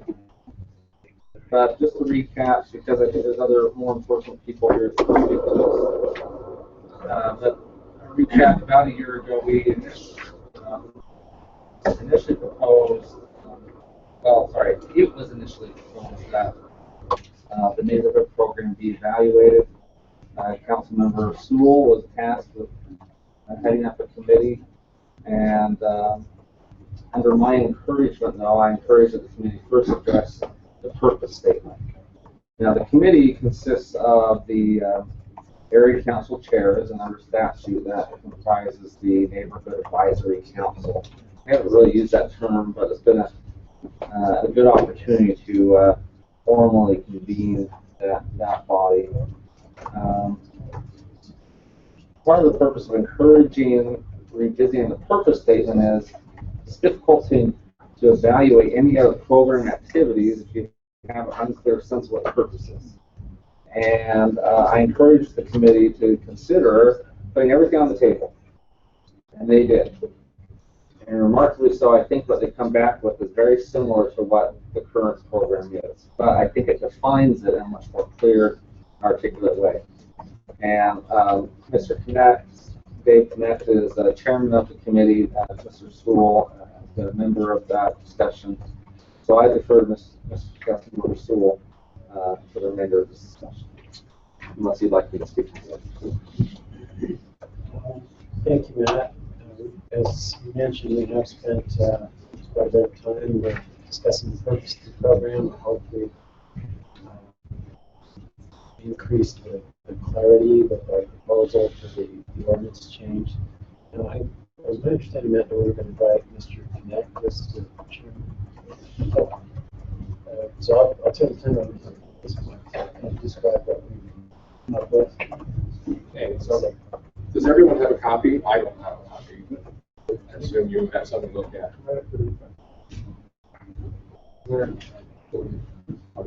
We can try and get that up on the screen. Yeah.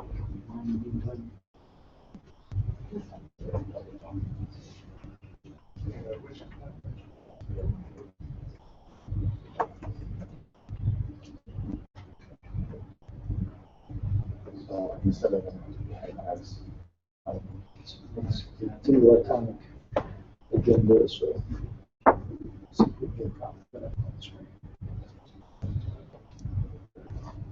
Maybe you just want to read through this.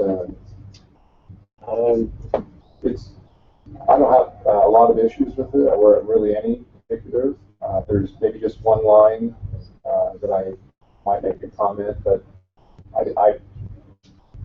did we hear back from any of the neighborhood chairs? Because there was an email put out.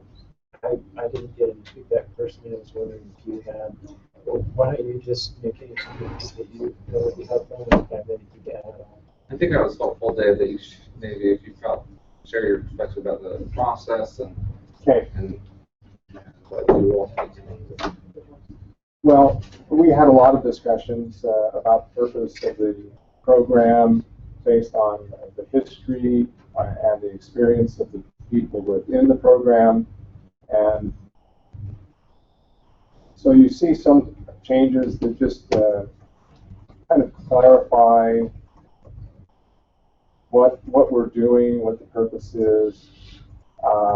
We had discussions about how much the neighborhood program does that is dealing with the administration and how much is dealing with council, where the council makes legislative policy or zoning decisions. And admittedly, a lot of the complaints that neighborhood chairs deal with tend to fall under the administration's purview. The mayor and I and a number of people, Richard Holmes, we had a walkthrough, and Dave Sewell came along. We walked through the Provost and the Provost South neighborhood, at least the top of my neighborhood, looked at some real issues that just the regular citizens were concerned with. And yes, there was a mix. Sometimes the concern might be a change of ordinance, but often it's, can we get some enforcement, or can we fix a road, or something that is more in the administrative line. And so part of our discussion as a committee was, should the program stay under the council? Should it move on under the administration? But that's not really addressed in this purpose. But we did discuss that. As Matt was saying, we as area reps, we don't normally talk about us being an advisory council per se. And perhaps that's because we haven't met together in that role and function on a regular basis. The last critical meeting I can remember was asking us to come together to vote to accept Cecil B. Samuelson as the neighborhood chair for the university. And that was one of our functions. But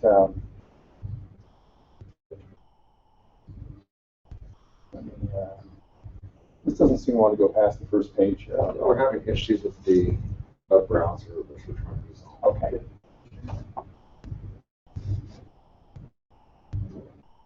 Okay, so number 2, if you can scroll up, neighborhood area councils shall assist. Did you want to go over number 1? I want to go over this one because I have a little issue with this. Oh. I mean, we could go over it line by line. I'm sorry.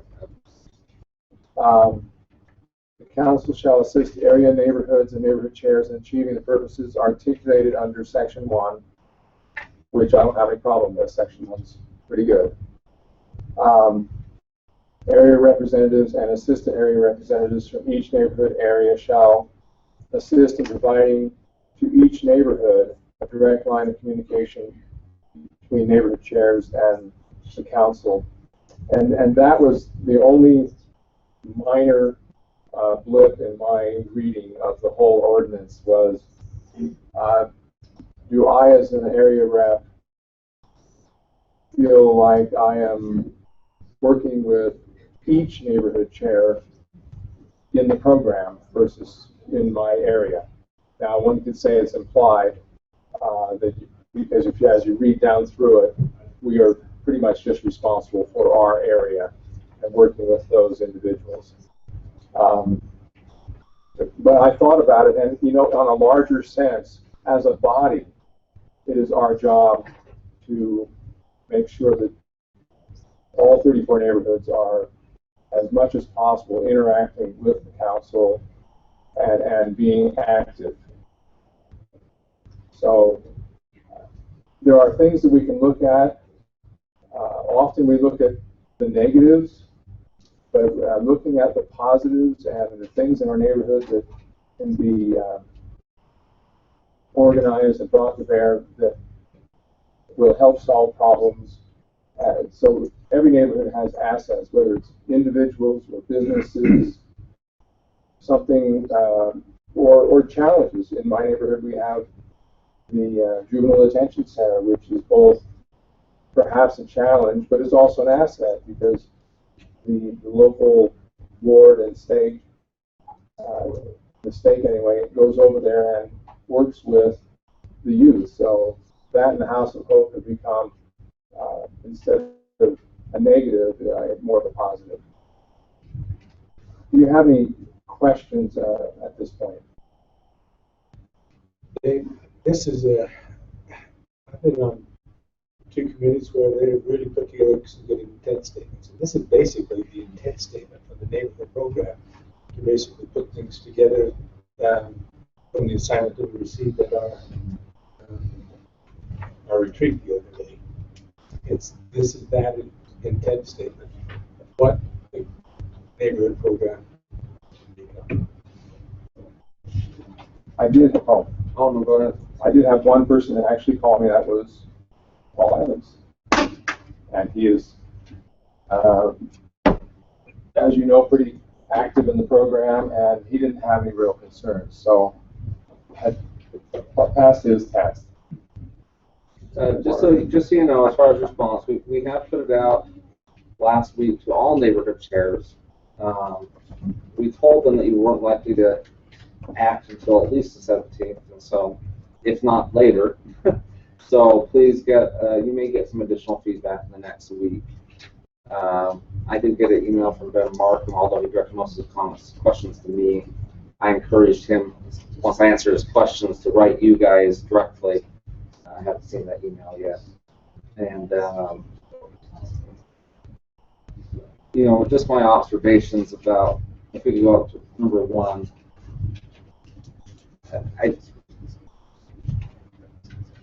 and as executive director, you know, I have the great assistance. We've had the great assistance of Louise in the program, which still assists us with matching grants for the years. Karen's taken on a role in trying to enhance the communication efforts.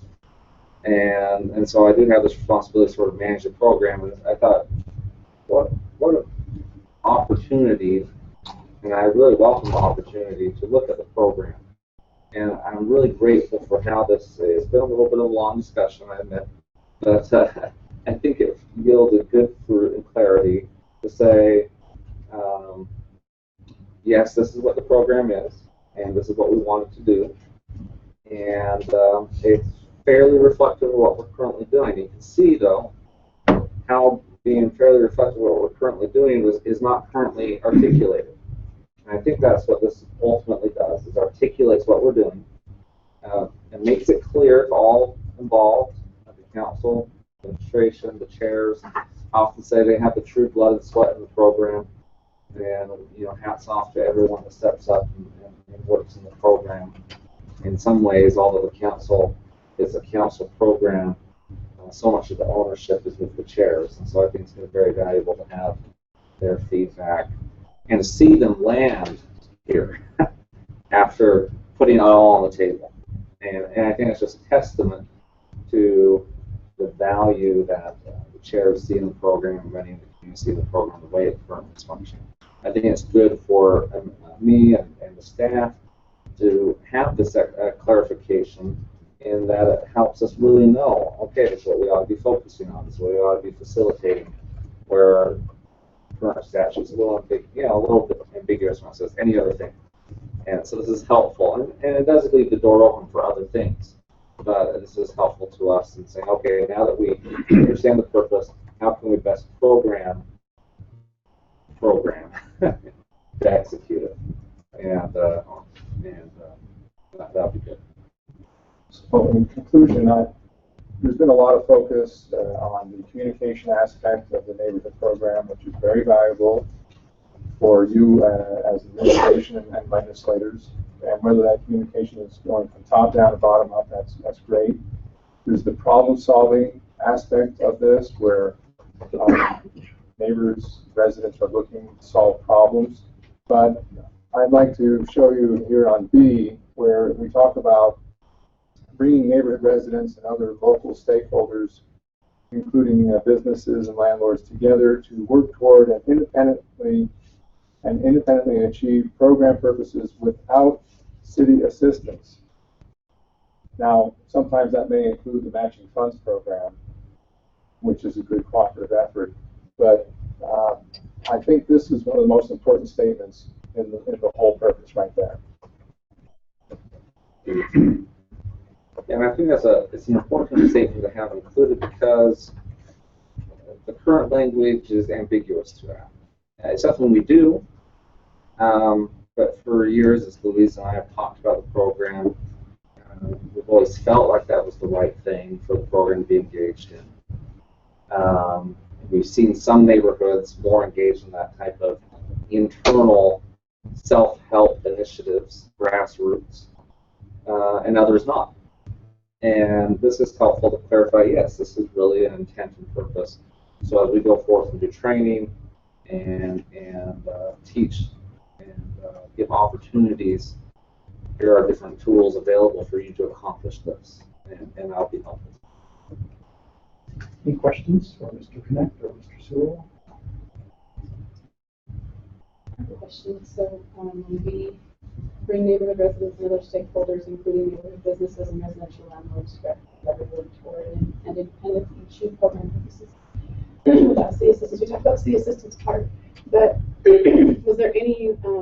I just heard from some in the neighborhoods how have strong feelings about having landlords or businesses involved in some of the neighborhood decisions. Some of them feel like we're the neighbors, right. And they don't really include businesses or landlords. And how did that conversation go? I'd just love to hear how you grew on that. Well, I'm not sure, Matt, if it specifies in here anywhere of the voting. Later it does. And so later in the statute, it clarifies that. And I think there's maybe some misperception about what voting means in the neighborhood. There's only one reference to voting in the statute, and that's in the election of the chair and the vice chair. And it clearly defines that only the residents of the neighborhood are allowed to vote for the chair and vice chair. So I don't think there's any intent, especially after the last discussion I have, to propose a change to that. I don't see that happening. Then the question is, okay, if it's a resident program, or at least, sorry, if it's a resident voting the chair, and that sort of keeps the spokesman for the neighborhood in the accountability chain and of the residents.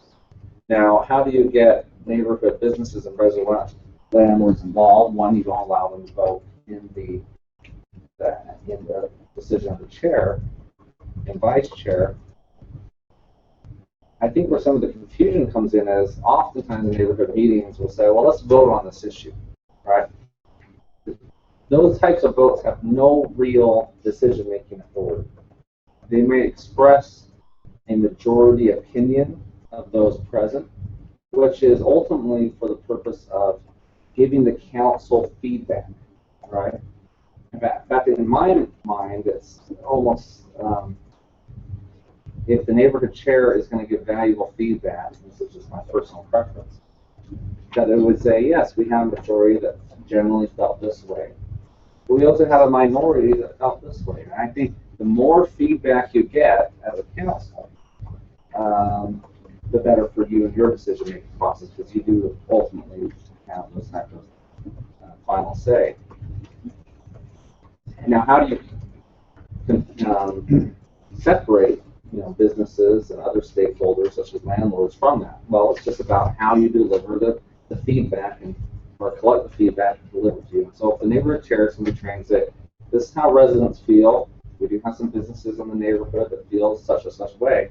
Again, we've separated that. It's really not about voting. It's really about getting feedback. And the other thing is we basically the units got together, the neighbors get together and look at the assets that they've got.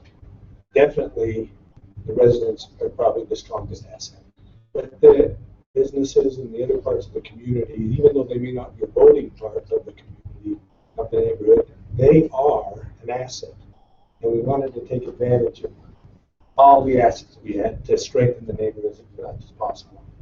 And so I think the discussion, I think maybe we can have some more discussion about the voting issues and who can and can't be chair and who has the right to be involved in that process if the neighborhood would like that.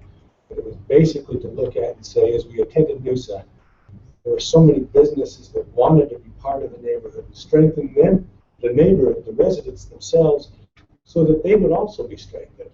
And I think that's what the neighborhood chairs seem to come together and say, we want to be able to take advantage of that asset without diminishing the voice of the neighbors, the residents. One of the reasons why I think we felt, as we discussed it, that it was important to mention including neighborhood business and residential neighborhoods. We've heard of a few cases where in a neighborhood meeting or something that someone has said, well, they shouldn't be able to talk or express an opinion. We want to make sure it's clear that we value that their input as well. Great. One comment about voting. I've heard those rumors of people being excluded. It is a public meeting. You want everyone to be able to say, for being civil, whatever they feel. In voting on, let's say, a development or something, and show of hands, how do you feel about this? Usually in that circumstance, we don't ask who is a resident of the neighborhood, but certainly when you're voting for who's going to be the chair, that's when it's only the residents that vote.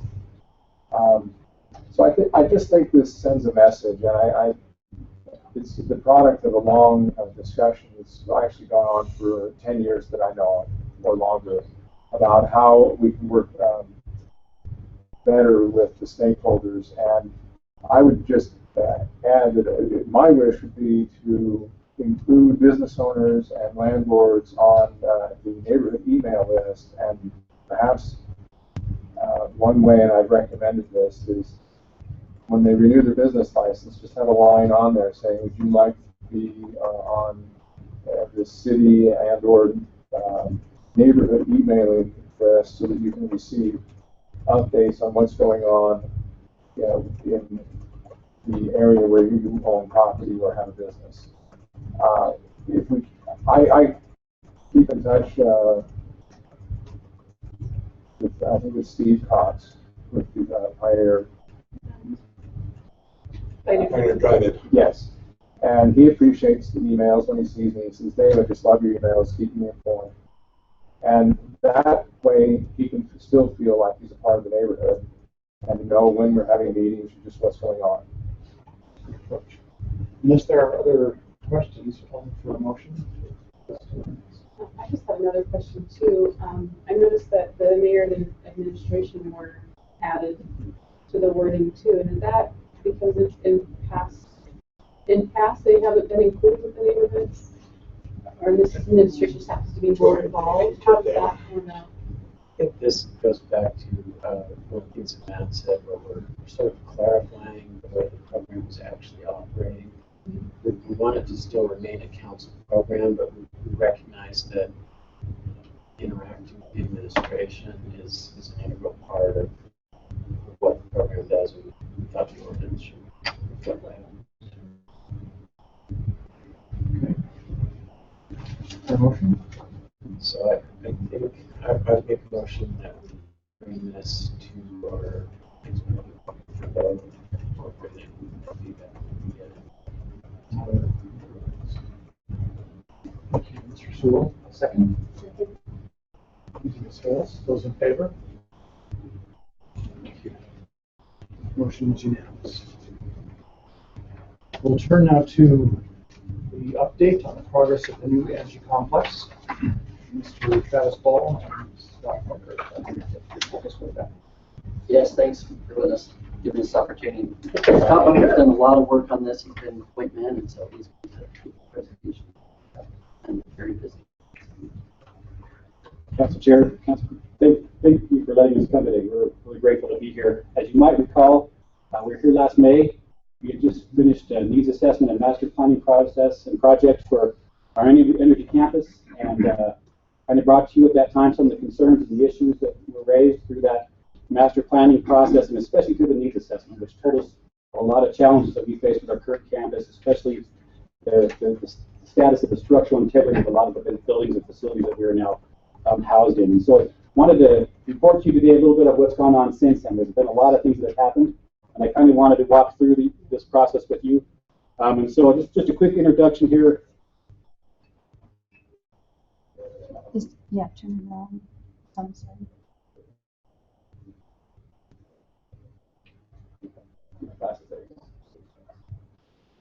We're just going to, just got a few introductory items, walk through a brief timeline that we're looking at right now, some things that we're working on, some of the challenges that we're facing right now with the project as well, and then present to you some of the proposed design that we've come up with and that we're looking at and we're really excited about, and then some issues and some, that we want to discuss in the conclusion and get your thoughts and your opinions as we move forward with this project.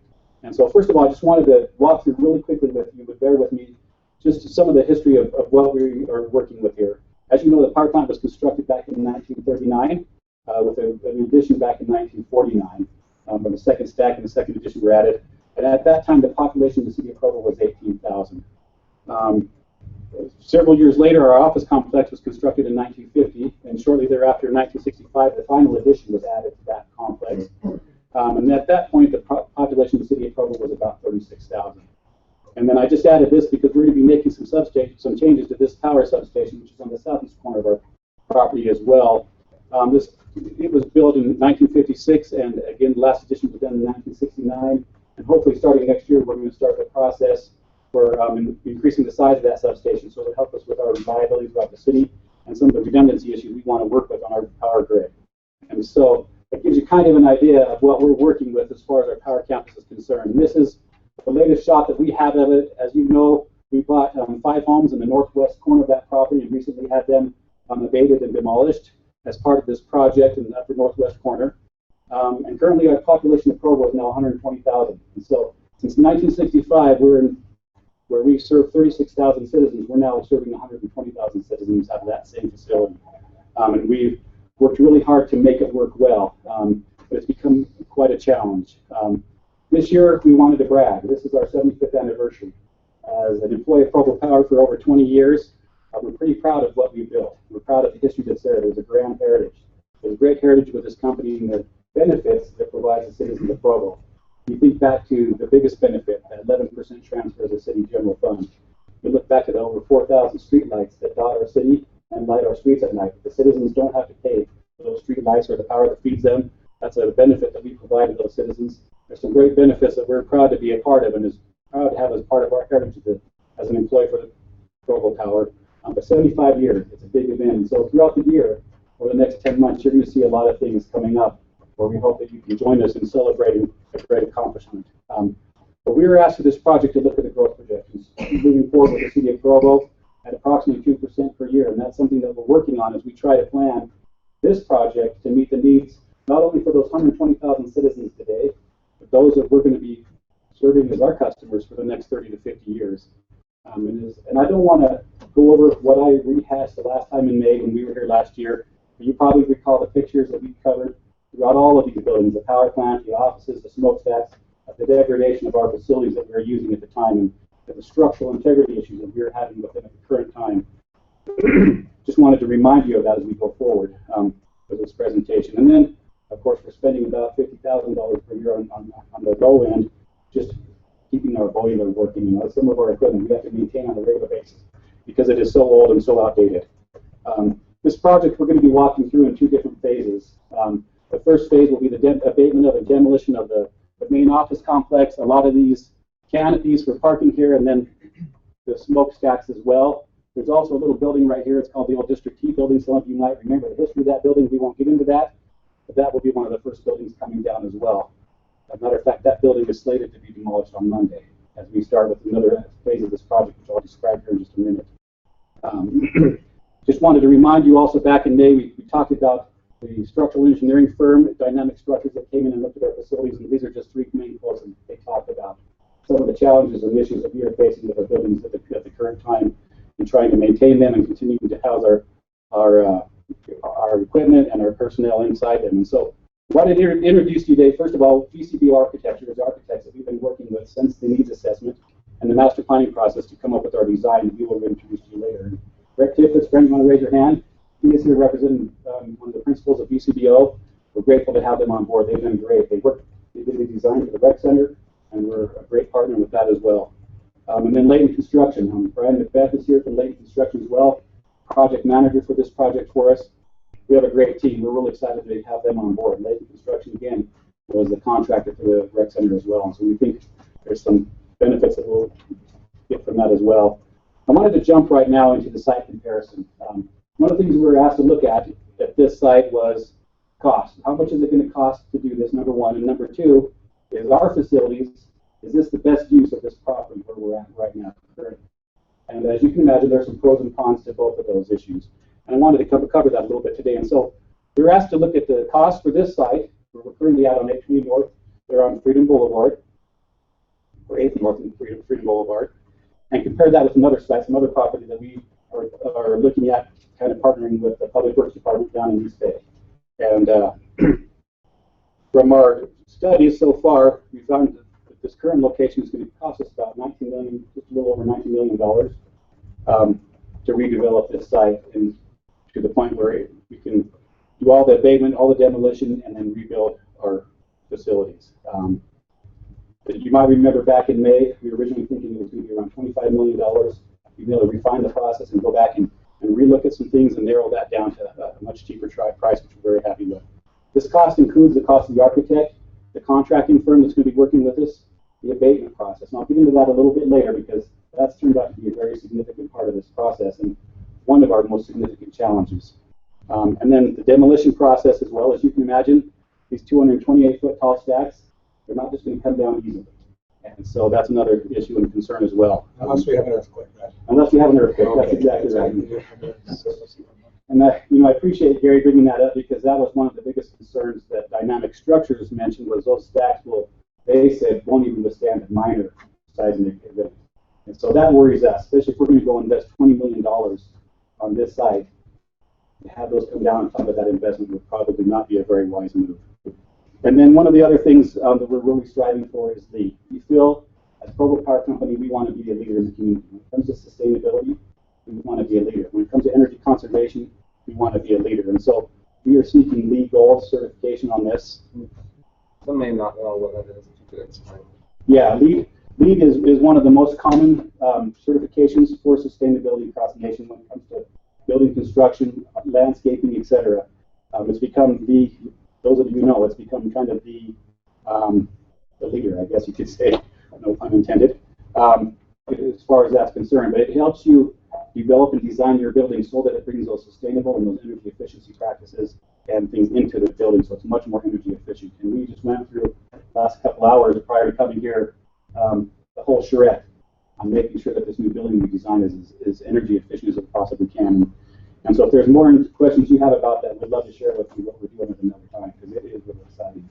Which certification do you come for? Gold certification.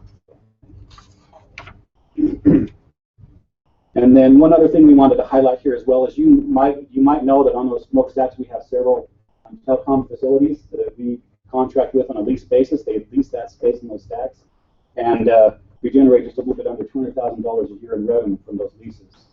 And that presents to us one of the other challenges with this site because those smokestacks need to come down, which would necessitate that those facilities wouldn't be there. So one of our proposals is to tear down this building here coming on Monday, and then we are starting to start the process to look at getting a new cell phone tower built and constructed so that we can move those facilities off the smokestacks onto a new tower and then bring those smokestacks down and abate that hazard. And I'll talk a little bit more about that later, what that's going to entail. And so that's kind of site one, is this site right here. Then the other site down in East Bay, that we were looking at currently is going to cost us about $25 million to develop. And that includes all of these costs that were already incurred at our current building site. In addition to those costs, it will also include the purchase of several properties. There's several properties down there that we would have to purchase. Right now, I think there's 7 lots owned by 4 different owners, and some of those lots are actually under contract with somebody else right now. And so that certainly adds a bit of a technicality or issue to that problem. But then excavation, we would also be involving some serious excavation issues. The site that we picked there with Public Works on that same property, as you know, was part of the old landfill, and so we would have to dig down almost 15 feet and pull all that old trash out and garbage and abate it, so that where we take it to dispose of it properly, it can be disposed of properly without any environmental concerns. And then one of the other challenges we found is we did a geotech survey down there just recently of some fuel abatement. There was also some fuel issues that they found underneath that trash. There was some diesel fuel and some other gasoline and some other fuels down there that we would also have to pay, which also would be a significant cost. And then of course there would be some change orders. As you can imagine, since last May when we met last, we've been working really diligently with VCDO and now Clayton Construction on the site that we're currently at, and so change from one site to the next is going to be some additional charges. However, we did do an appraisal of our property up on 800 North, and it appraised at about $3 million. And so when you subtract that $3 million from the East Bay location, that drops it down to about $22 million. So there's still about a $3 million difference from the $19 million up on 800 North to the $22 million down on the East Bay location. And then again, remind you that cell phone tower revenue we now generate here, but although we're not sure that we would lose that completely, because there might be some possibilities to move that tower somewhere over here by our substation, but that revenue could possibly go away as well. And so there's kind of a good side-by-side comparison that we were asked to look at with those two sites, and the dollar figure difference right there. One of the things that we were asked to look at on this block was economic development. You know, is this the right operation? Is this the right thing that we want on this block? As you know, we've got a brand new rec center, a beautiful facility here on the south side. IHC is, as you can see now, they've torn down all that whole neighborhood, essentially is gone, except for our good neighbors to the west of us. And they're going to be increasing the size of their facilities as well. And then a lot of this, from what I understand, is moving parking just across the street from us. And then we have Wasatch Mental Health here, right, just to the east of us as well. And so what is the best use of this property? And one of the things that has been discussed a lot about is if we were to sell this property, as it might become, you know, probably doctor's offices, medical office space. The biggest challenge that we face is the substation site is going to be increased to about 250 feet wide by 250 feet square. You still have the Google Fiber building that exists as well, and then this water pump house also are 3 fixed features on this property that don't go anywhere.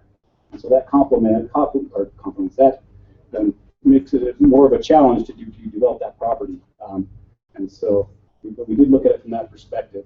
Anything else you'd like to add to that? I didn't have this discussion, but Scott, can I just ask, why can't they be moved? It's just too cost prohibitive to move those, and yeah, is that why? Yeah, obviously the Google Fiber building's going nowhere Because of all the fiber goes right to that. Every fiber in the city that runs throughout the city of Provo terminates right here at this building, and then this head actually right behind it. And so all that fiber terminates there, and so that would be very expensive to move that. Very, very costly. Same with our substation. You're talking a minimum of $5 to $10 million to move a substation, and where to move it. You know, they're in a certain part of the city for a reason, and serve with that part of the city. And then when we have all our transmission lines that come and terminate right there, and all our distribution lines they begin there and then distribute out from that substation. To move that substation, you'd have to relocate all the transmission and all the distribution system. And that's a very expensive thing. And in that area, it'd be very difficult to move the substation. And then this pump house here, I've been told by the Public Works Department that is one of the main pump houses for the city. A lot of our water, our culinary water, is pumped out from that area, so that has to stay too. So we've been trying really hard to really plan carefully around that as well. Yeah.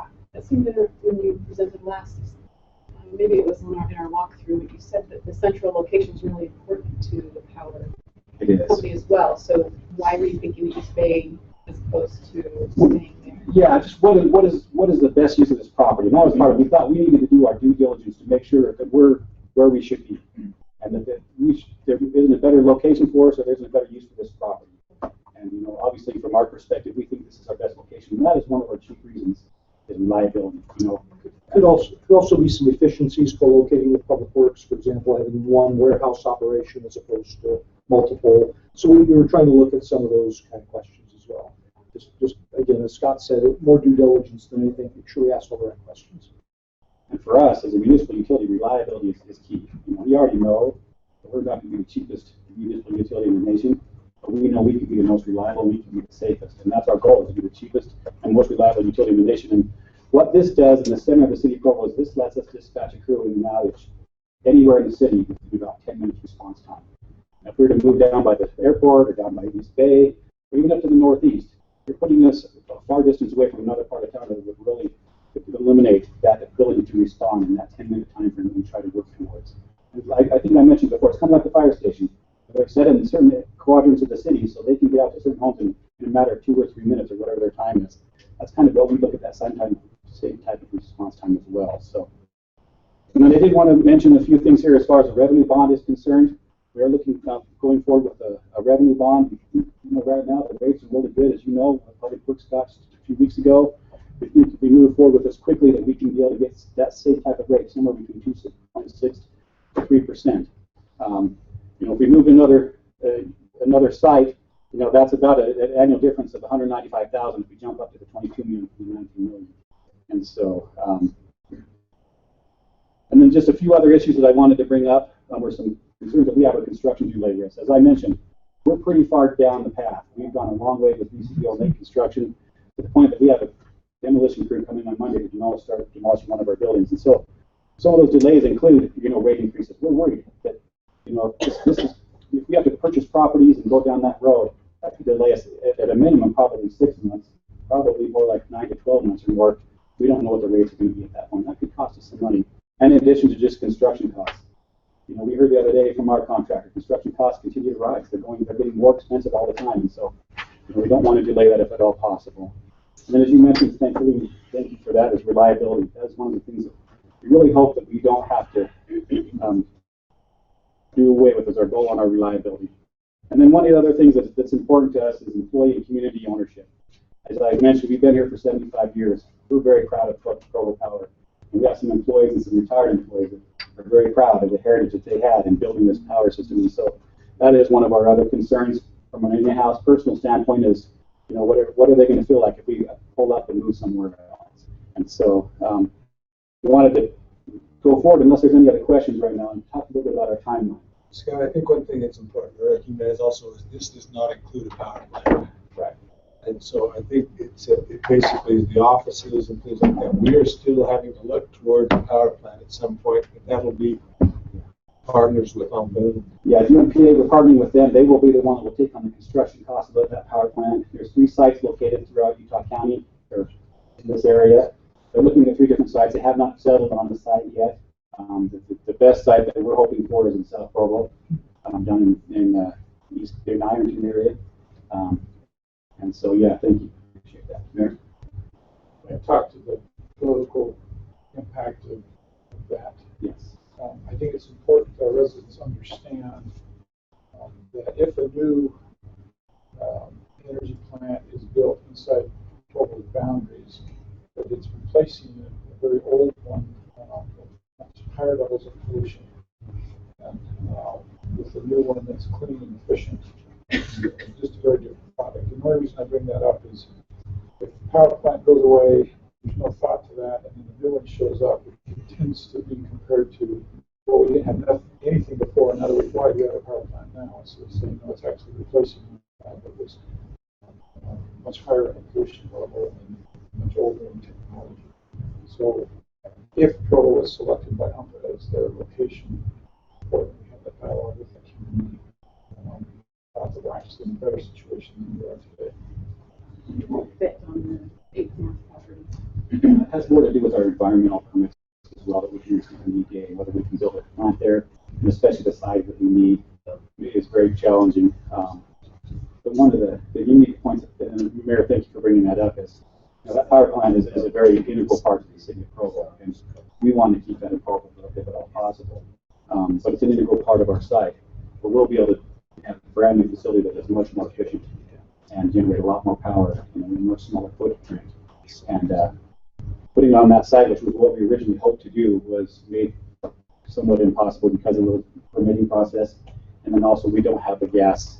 We need about 600 psi of gas to service it, and right now we only have 75 psi where we're at. In order to get 600 psi from the closest places up on the East Bench, it's about $2 million to get that pipeline run to here. But to add that on top of the construction project of building a new power plant makes it even more expensive. And so it makes sense to move it down to this other location where it's closer to everything that we really need. It's a great location. The best benefit of keeping that power plant here in Provo is for what we call Black Start.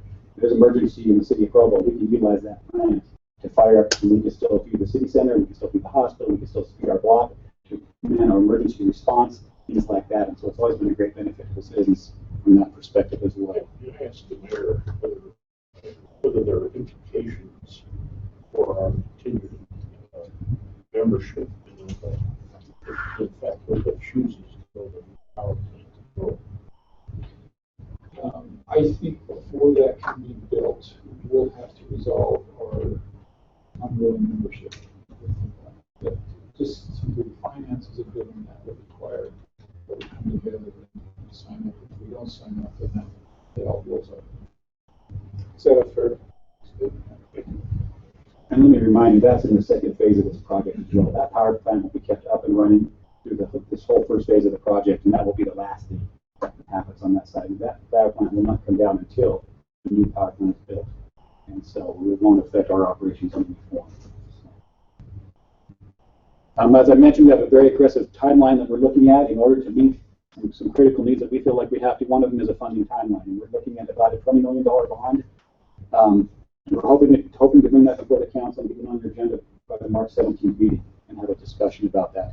And getting that process started. We figure if we do that, we've got about 90 days to get through that process. That matches up with our 90 to 120 days to get those cell phone equipment off the smokestacks and onto those new towers that we're going to build. And the main reason for that is, and I'm jumping ahead of myself a little bit, but these stacks have to be abated first. They were painted with 3 layers of paint that is all asbestos paint. And so we have to remediate that asbestos first before we can bring those stacks down. Before we can remediate the asbestos, we've got to get the communication equipment off of those stacks. And so it's kind of a step-by-step process. That one domino doesn't fall, you know, to certainly impede our construction timeline. Like I mentioned, we've got the preliminary projects that we're working with the cell tower right now to get that building removed, get all the permitting in place to get a new cell tower built. And we want to go from that process. Then we're looking at moving our operation from the current administration building we're in down to the RC building. We've got about a year or so on that building. We can actually move into that building and utilize that empty space. RC building moves out in the middle of next month, or the middle of this month actually, not March. And provides us a great opportunity to vacate our space altogether. We were originally hoping to transition through the process, but we realized it was going to cost us a couple $1 million more if we did that, and probably add another 6 to 9 months onto the construction timeline. And so by moving out and letting them just start to abate and demolish, that saves us a considerable amount of money and a considerable amount of construction time. First, construction time is important because if we only have to span one winter, that helps us keep that construction process moving along. And so we're looking at moving hopefully by May of 2002 of this year. After we move out, then we'll start with the office complex and the stack abatement in June. So we'll start with that office complex first, abate the asbestos that's in there, and start to demolish on that. While they're demolishing that building, they'll start the abatement on the stacks. And the hope is, then once those stacks are abated, then we can demolish them. And it'll be most likely a tipping process like felling a tree. We've got a couple construction companies that have done it really well and are very interested in the project. And so we're really looking forward to that as well. And then once that happens, we go through that, we'll start that demolition process in July and demolish those buildings. And then we're hoping to commence construction in September of this year. And then we're looking for phase 1, as I mentioned previously, as being about a 1-year construction timeline to get through this process. And then phase 2, we're not quite sure. It all depends on this whole process with the power plant and when we'll be able to finish off the rest of that block. But that's somewhat of what we're looking at. I mentioned the stacks. I'm not going to go through this real quick because I just kind of talked to you about it, some of the issues that we're already dealing with it. But one of the challenges that we've decided to come up with is what kind of tower do we put up? We put up a monopole or you put up a self-supporting tower. And initially we thought that the monopole would be the most pleasing, but everybody that we've told, including our energy board, if they think it looks really ugly, they prefer this self-supporting tower that you can actually see through, and it doesn't look as imposing as that. And yet one of the concerns we have is right now a lattice type self-supporting structure right like this is not currently permitted in city code. And so kind of comes down to what we want to do. Do we want to come before the council and get permission to amend that code to allow for this type of a structure, or just go ahead and go with the monopole? And so that's something that we'll be covering over the next. If we get an initial reaction to that, give them some direction. Yeah. What are your thoughts? Can someone climb that pole because of the lattice? Yeah, that's a great question. Yeah, they could, but where we're going to have it is going to be in a secure compound back in our original compound as well. So it itself is going to be fenced off and barbed wired. So they'd have to get into that, but then they'd have to get into our initial compound to begin with before they could get it over to there. And one of the benefits that we have is we have our dispatch center with cameras that watches over our entire property 24/7. And so anything like that happens, usually they're pretty quick to respond, because we do get people that try to show up and steal our copper, et cetera, from time to time. And so, yeah, it's a great question. And do we know why it's in our code? Is that you can't have something like this? We have a section on cell phone regulations and pretty specific on what type of towers you can and can't construct. And I think probably at the time that they adopted the regulations, they said that wasn't acceptable within the landlord within the city. There are a few, if you go around, I know one specifically I think of on the I-15 Center Street interchange, or hall in there if you want to get a sense of the lattice in the city. But that would be my guess, is that this decided at the time that it's not acceptable. Energy Board has had some interest in maybe, again, we're taking down some pretty significant piece of our landscape as you look across the city, our skyscape. And one of the suggestions was that if we could build a lattice tower, maybe we could attach something that still reflected Provo City power at a relatively high height. And that's harder to do with the monopole. It's just a lot smaller diameter, harder to hang something on it. So the Power Energy Board liked the lattice tower as well. It's one of the recommendations as we explore getting its own prettier. We thought it could be made prettier.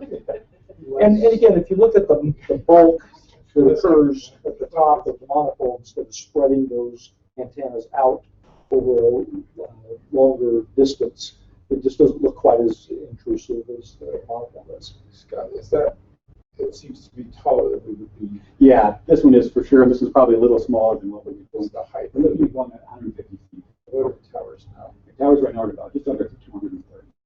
So it's significantly smaller than what we have there now, but certainly bigger than this. But, so, any other thoughts? Do you think it would make more sense to have a tower that looks like a tower rather than the fake redwoods that we've seen? Yes, yes. No fake trees. Yeah, we've talked a lot about that, and Brian can tell you from lake construction. There's the laurel cactuses you could put up, with palm trees.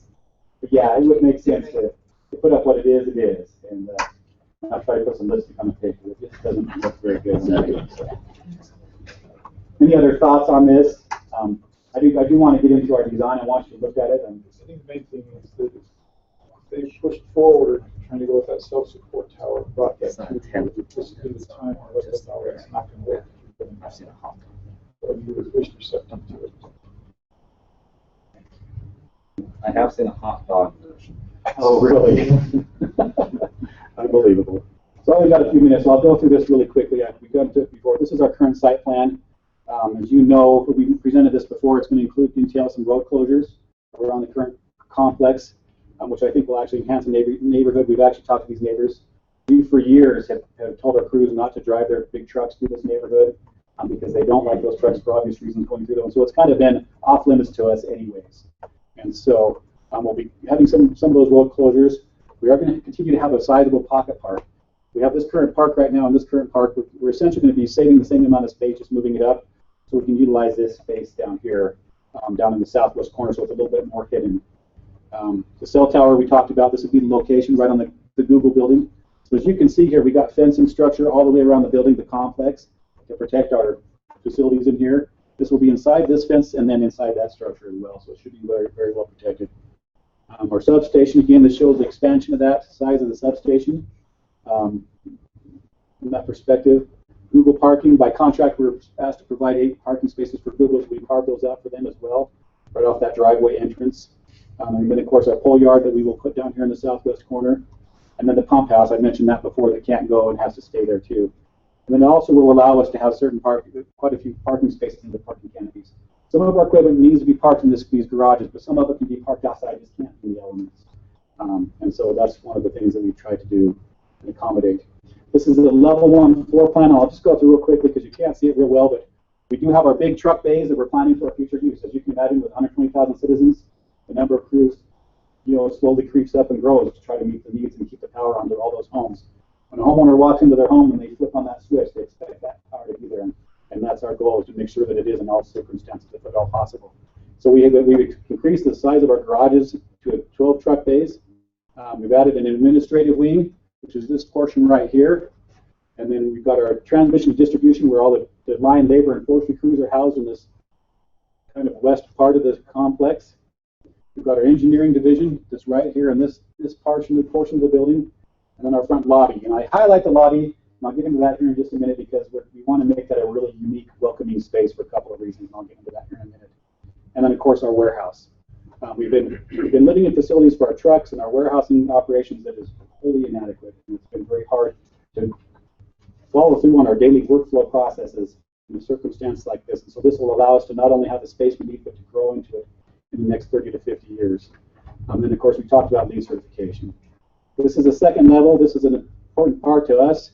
This whole second level we've designed for a worst case event here in the city, so that if the worst case event happened, this would be self-sustaining, this second floor, and we could still be able to respond to any event from our operations, keep power to the site, keep our dispatch up and running, all our phone systems, all our emergency response systems up and running from that location. And so that includes our boardroom and our war room, where we would meet to plan the response to the big outage, somewhat like we did in 1994 during the microburst.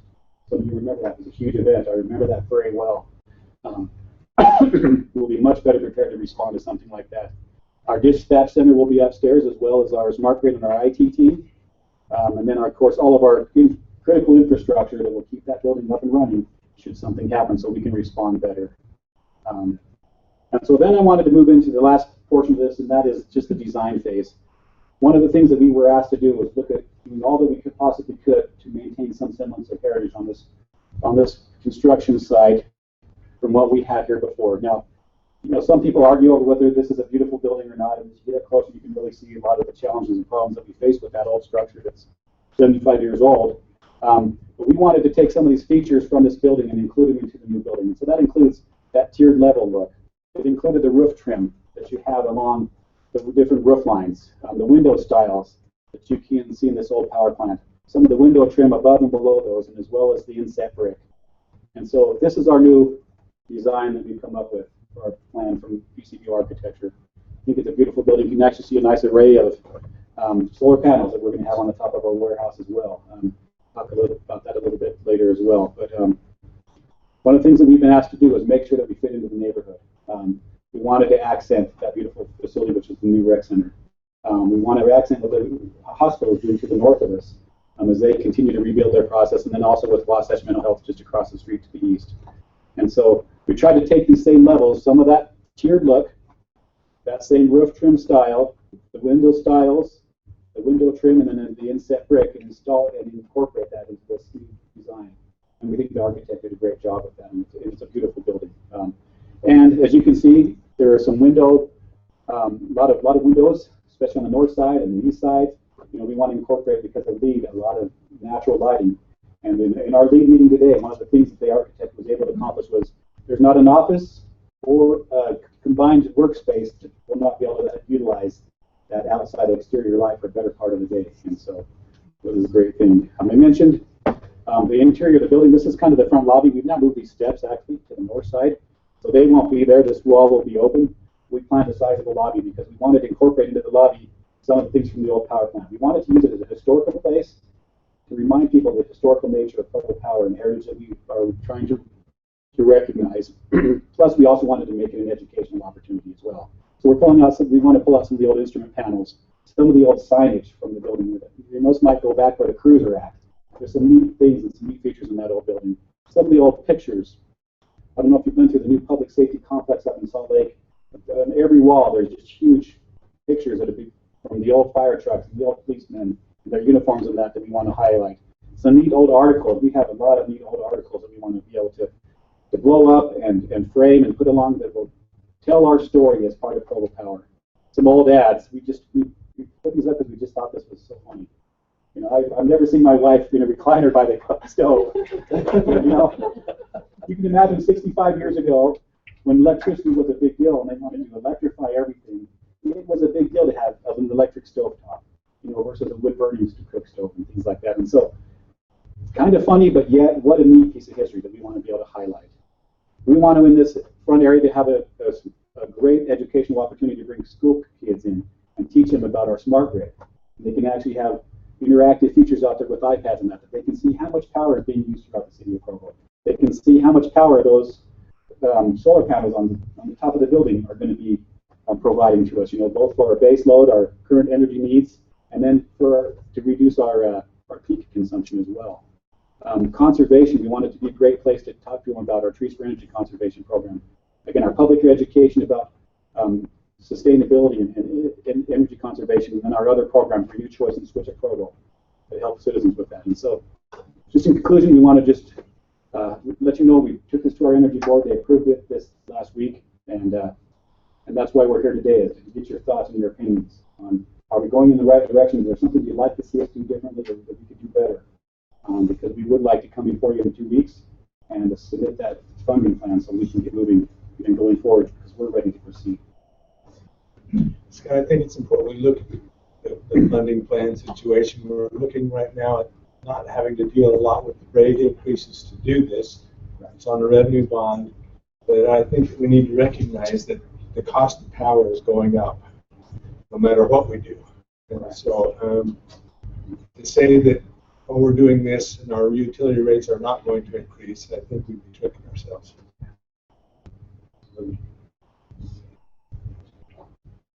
Any other thoughts or questions or comments? Can you orient me which streets are where? Yeah, you bet. So this is kind of an odd-looking building, but this would be Freedom Boulevard right here, and then it's a beautiful building, odd-looking perspective. Yeah, this is kind of an odd. What did I say? Odd building. Sorry, Fran. Our architect here. We had a good partner. And I just ruined it. And then this would be 8th North right here on the north side. So yeah, thank you. And then, you know, obviously, this doesn't show all the landscaping, all the features. We've actually are maintaining quite a good setback. We'll be meandering the side back up until we get to the substation to kind of match what's been done on the rec center property. Should mention too, as we've had conversations with the hospital, they're very interested in trying to link up with the rec center for their employees and create a nice walking environment. And one of the things the design includes is a walking trail through that little pocket park that leads from 820 North back to the rec center. Stays off of public streets for the most part. And so again, the hospital is very interested in trying to find a way to link with that. So we create a way for their employees to get back and forth, and their others to enjoy the rec center as well. Thank you very much for your time. Any other questions or comments? Any input? We'd love to hear it. We want to make this a good looking and a great facility. Is the solar just for this facility, or is that to actually generate solar power for? That will actually just be enough power to generate power for our facility, even not all the power we use for our facility. Yeah. We have actually talked. We showed you those parking canopies as well. You know, those are potential sites as well for putting solar panels across the top of them to also utilize that space. We will also have up here on this warehouse and in this garage, and it doesn't show it here, but we will have a lot of skylights. We're going to be utilizing that natural lighting as well in those huge features. The one thing I do like about this design, I think the architects have done a great job, is they've wrapped our education, our administrative offices around a warehouse and a truck bay to kind of hit it. And so this multi-level gives it a different look, and it kind of hides that industrial aspect to it as well as the facade will. But one of the main things we wanted to do was we want to keep our entity together. Right now we have employees clear in this wing and this south wing, and we clear out at this location, trying to bring everybody together and create some cohesion with all our employees in one location. And this helps us do it as well. And so one of the things that we're trying to strive for in this design. Thank you, Mr. Anker. Great presentation, and that is an exciting project. Beautiful building and great certification is wonderful. We're excited about it.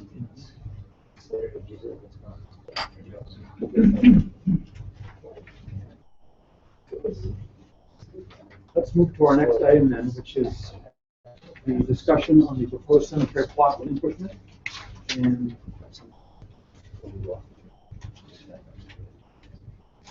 sorry. Okay. James Convey. Yeah. Thank you. I wish my presentation was exciting as that one. It's just not.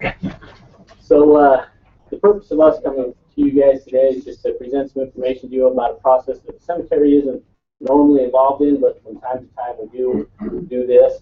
And it's a process that's directed by state code, and it's about cemetery plots that are abandoned or unused.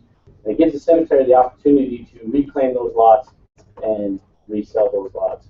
But it's a lot more complicated than that. So what we'll do, let's see here.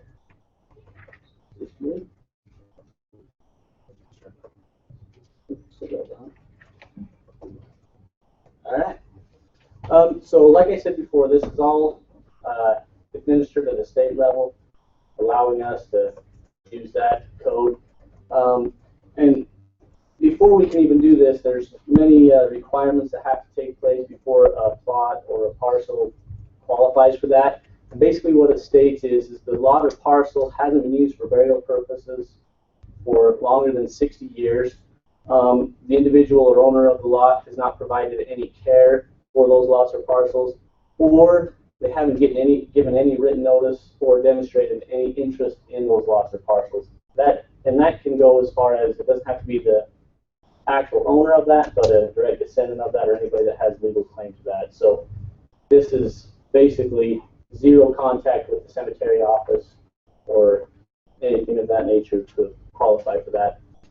Once we determine that that is the case, we'll talk a little bit later on about how we go about determining what we do have. But once we determine that that property has qualified for that, there's certain stipulations that we have to meet before we can actually proceed with that process or reclaiming. And the cemetery has to try to contact the current owner and allow them 60 days to respond back. If we're unable to contact the current owner, which in many cases it's just isn't possible, we have to publish a notice in a newspaper of general circulation within the county for 3 consecutive weeks. We also mail a copy of a notification to the last known address of the owner if it's available. And there's many different methods where we try to acquire that information. If for any reason we don't have any notification that way, we wait for a minimum of 30 days past the last date that the notification was given out or the last posting through the newspaper, allowing for a time for anybody to, come to the cemetery and inquire about those properties or anything like that before we can actually proceed with the process. So right here is an example of one of the cemetery maps. What we do, the office staff actually goes through every single property ownership one at a time to determine when the last written contact was or transfer of ownership or anything like that, or the last burial. Once they determine that, they produce a map for us. Right here's just one example of them. So they'll outline the property that's in question. The outside staff will go out and conduct what we call probing, which is we try to locate the edges of the vaults, give the most accurate information we can as far as distance between burial plots and everything of that nature to try to determine if there's even usable space there. In many cases, we'll go out and find that there's a headstone already placed there. With one individual's name, there's a single space there, already has a headstone in place. We take everything into consideration. Those plots will return back with that information. We'll try to use that as a method to try to contact, a owner or a potential owner of that site. So there's a lot of things that we have to take into consideration. We take everyone on as a case-by-case basis. Once we do determine this example here, we do end up with 2 spaces there We'll return this information, notifying the office staff of exactly what we have. 2 east-west spaces here. We'd also make a note on if it would allow for an upright headstone or if it would only allow for a flush to the ground headstone. Once we've done that, they store all this information, so at the time, in the event that the owner or someone with legal right to it comes in, we have all the information there ready to present to them. And there is a process for them to go through that and to transfer ownership or to reclaim those plots before we have the opportunity to do that. Once that is done and we have all that information there, we will proceed with the claim process. This right here gives you guys an idea of exactly how many plots we're looking at. The first column there is the block. The cemetery is split up into block and lot numbers. This gives you an idea of the number of owners that were actually qualified for this. There's 130 there. We probably conducted about 170 or 80 of these investigations. We went out and looked into those. Not all of them qualified, or we determined that we could rule those out by other means. So we were left with about 130 properties. And it will explain here the number of spaces in each property if it allows for a flush to the ground headstone or an upright monument. The potential revenue if we reclaimed those and were to resell those parcels. There is a method, and there are stipulations in the code that if we do reclaim these, we go through all of the proper channels, we're able to reclaim those plots as a cemetery and we sell those back. If by some chance at a later date, direct descendant of the original property owner comes back investigating about those, by some chance they never received any of these notifications, there still is a method for us to allow them to reclaim those plots, and they can still utilize those. In the event that we have reclaimed those plots and they have been sold, we still, at the level of the cemetery, have the ability to find other plots for them to use. Hopefully they're suitable for their needs or something that is acceptable to them, and we can work out a trade that way. A real quick history on this process. Like I said at the beginning, isn't normally done there. The very first time it was conducted was in 1994. It had never been done at that time, so it generated a large amount of plots that qualified for this. The Secretary was able to utilize. It was done again in 1997 and in 2003. It has not been done since 2003. Part of the reason why we'd like to do this now is in conjunction with the cemetery expansion project. Many of you guys know we're very limited on space as far as spaces that allow upright headstones. We have several and multiple expansion spaces that only allow flush to the ground monuments, but a lot of people kind of investigate about spaces that allow the upright headstones, and this would allow us to generate some of those spaces and continue to have that option, provide that option to patients as they come in, while we're waiting for the cemetery expansion spaces to come online, which we still anticipate to be about a year and a half, 2 years off. But that's about it, unless you guys have any other questions. Go ahead. In the 21 years, have you ever had anybody come back and try to reclaim a spot? Has the city ever had to deal with that, relocate, or? Not in the time that I've been there. We've had some come back, some other issues that are similar to this, but not directly related to this. Most of the properties, there's family members that are directly involved, and these parcels or plots are transferred quite regularly, and so there's not many that this fall under. We do have a lot of concern. We do everything we can to post it, make it, do everything we can within our power to have accurate notification and stuff. And we have a lot of people that come in, and the majority of these plots will be reclaimed by a family member and won't be available to us, but there are some that will be utilized in this process. Yeah. I have a cemetery question that's not quite related to this. State code probably, what's the possibility, possibility of cemeteries being able to stack burial? In other words, we've got a couple that has, usually they'll have a headstone, they'll be together. If we stack them, person died, first to go deeper, then sure. Has that been discussed, or as we plan this new cemetery expansion? It has been discussed. The problem we run into is our soil conditions aren't very conducive to digging a double depth burial. They become unsafe. Too much water. That and the soil conditions, it's very sandy, and so they don't hold well. There was a time when we did sell a few plots that way. We honor those sales, but we don't like to do that, currently. The other main issue we've got is the vast majority of our burial plots are used, and so, without that preparation in mind, they weren't buried at depths that would accommodate more than It's just a new one. I was thinking of the expanded cemetery area. James, I was wondering on the state statute where there were those three factors, the 60 years, the care of the plot, and then contact. What is a plot owner relative to care? Is there something they're supposed to do? Yeah. You have a plot. Are you supposed to care for it somehow? So, a little piece of cemetery history. Originally, when the family purchased a plot, it was their responsibility to provide care for that, or to pay perpetual care, which was a transition afterward. Okay. And so that stipulation is still in the statute. Provo Cemetery doesn't require families to come and provide care.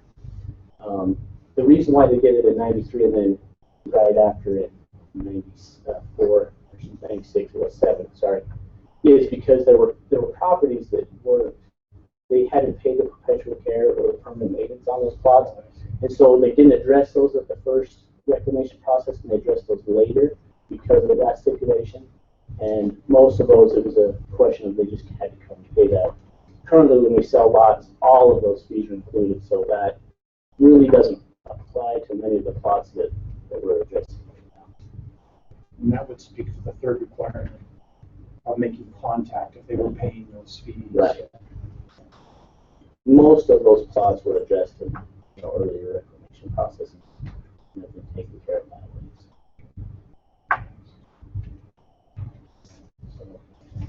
I guess if you guys are okay with this, we'd like to proceed. We presented to the Parks and Recreation Board a couple of weeks ago. But if you guys don't have any questions, we'll proceed with this process. And hopefully you don't get too many calls. Usually this has a lot of, brings a lot of questions and concern, but it's a process for us to hopefully update our information the best we can. And from a cemetery standpoint, we want to do everything we can to get those parcels transferred into a current ownership. We don't necessarily want to use those. We're not going to rely on those to continue our cemetery operation. But You don't use any social media to get the word out. It's just mostly by mail or by. We're going to explore these other options this year. In the past, all we've done is newspaper notification, but we're going to post that on our cemetery page and do everything we can to get that message out. Even though there are people that don't use those, their members may raise a question. Yeah, so we're going to use every method possible. Because like I said, we want to get that into the current ownership record.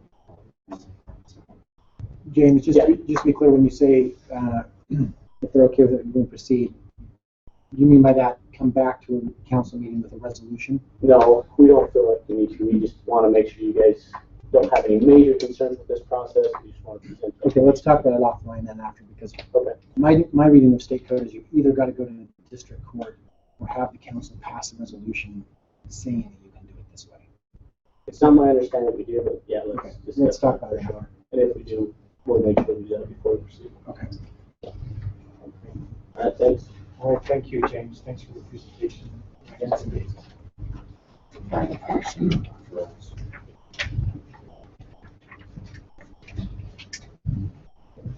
That brings us to Mr. Pepperoni and a discussion on the zoning change.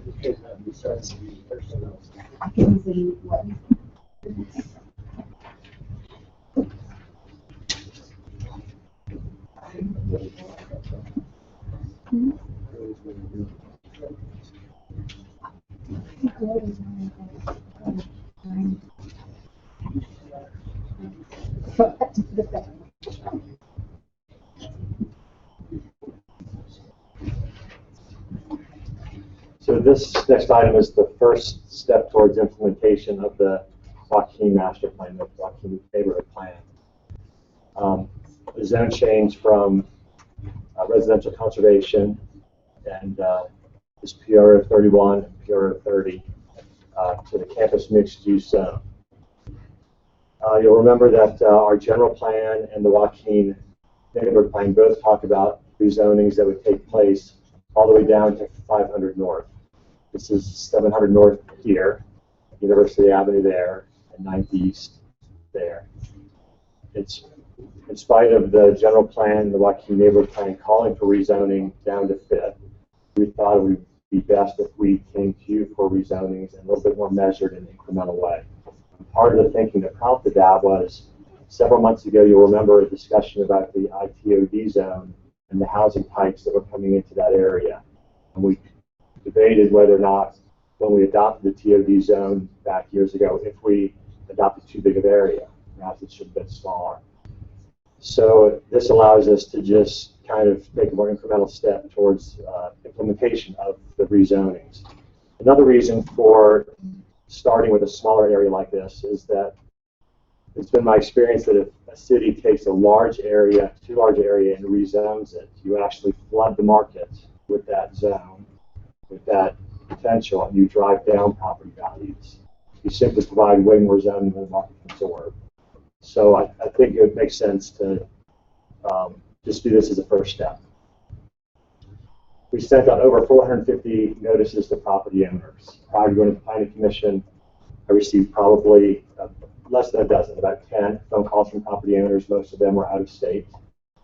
When I explained what we were doing, not one opposed that, because what we're doing is really in step with what has been talked about by Provo City for years and years, way back to the SCAMP plan and then our updated general plan, which adopted many of the SCAMP principles, and through the Joaquin Neighborhood process.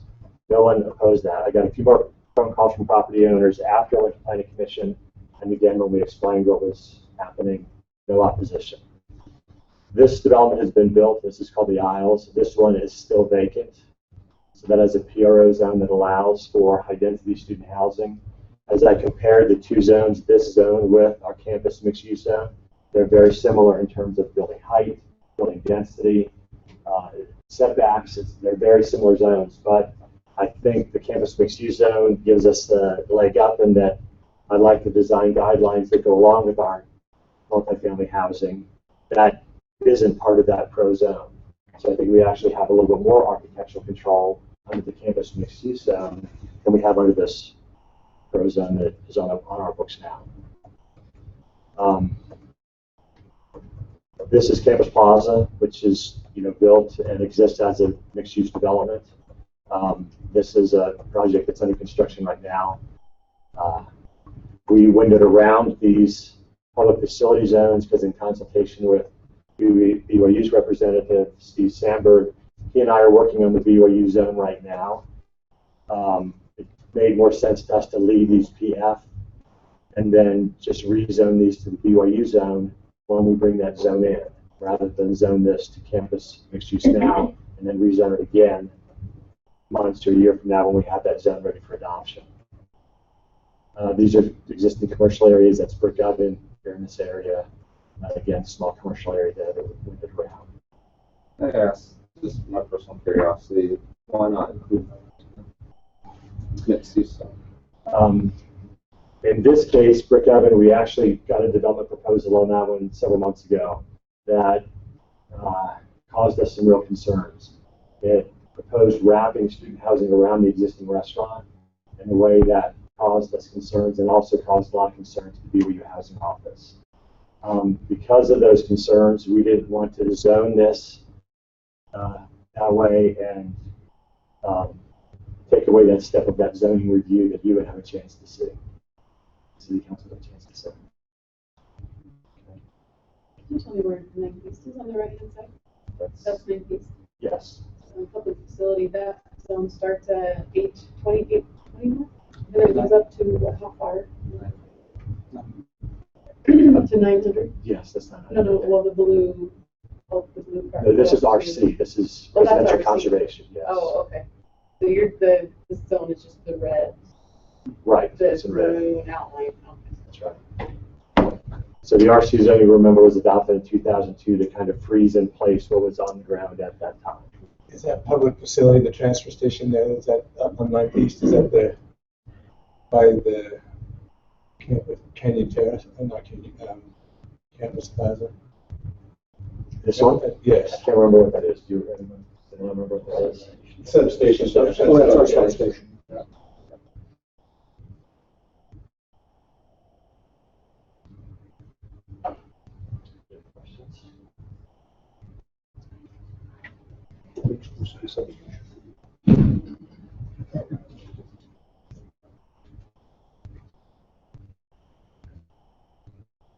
This will be on the agenda in 2 weeks. That's my understanding, yes, sir. Probably good distance to the middle time. Yeah, it is. It's very helpful to go through this really because it's all been identified and worked out. When I went to the planning commission, a couple people showed up to speak to it. Neighborhood chair didn't speak to it, didn't come to the meeting because it was all been done before. So, yeah, just moving forward.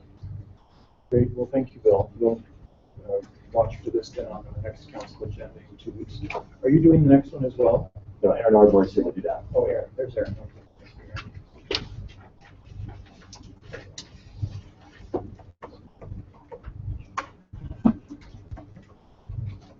Okay, I don't have any slides for mine. It's a text amendment. You do, I sent slides to. Oh, you do? Yes, I sent that. Yeah, right. Just to give you a little bit of background on it. It's for Chapter 1520, the landscaping ordinance for Provo City. Tonight. Those were, so these landscaping requirements were last amended in 2012. Since that time, there's been several new zones enacted in Title 14 that reference to Chapter 1520. But once you got to 1520, they weren't referenced back. So there was kind of a path to nowhere there. So we wanted to fix those, and while we were there, we cleaned up some language, some inconsistencies, and tried to update it to allow for some updated landscaping practices that are used widely today, just to give people more options with like parking lot landscaping and so forth. So nothing real substantial there. I believe I sent over the draft of ordinance amendment. If anybody has questions, I can try to answer those. I had a question. Yeah. On line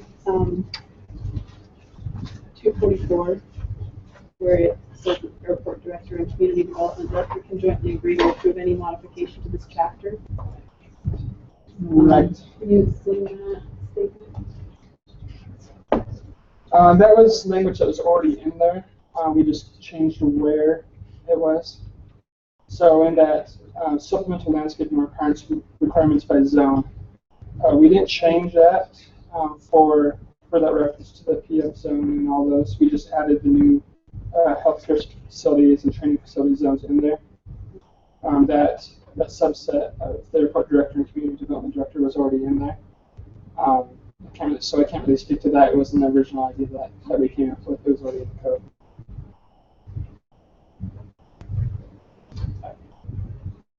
So history on that, there was some concern many years ago that there'd be too many big tall trees at the airport. That potentially causing problems with flight lines and such. So the airport manager wanted the opportunity to sit down and review before they someone crazy plants into forest. I can't find it, but there was another part where it said that evergreens had to be planted. No, I can't find it. But I wondered why those in particular were listed. That might have been in, let's see, where it talks about where on the property, on the north or south, east or west. Is that what you're referring to? Yeah, I can't find it now. So it's not that important. I was curious to know why evergreens were close to it. Some of that has to do with maintaining shading for homes in those seasons. It may be to that. There it is, 170. Say it came on 170, Yeah. It should be. So still, it's not a requirement. It's just a strong encouragement. Oh, okay. So encouragement related to that would be a good idea. So it gives us a mix of tree types, so it's green some time of the year, all year round. So it has some greens all year round. There are some reasons to plant winter greens or evergreens with the prevailing direction of the wind. It can increase energy cost conservation. I should note, several city departments helped to draft this. We worked with, we have a landscape architect on our planning staff. We worked with Public Works, Engineering, and the Parks Department to try to make sure all the thoughts were clear.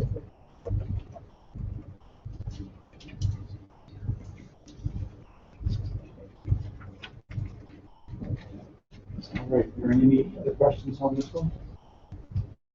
We'll take it through the next one here. Is that back to you, Bill? Yes.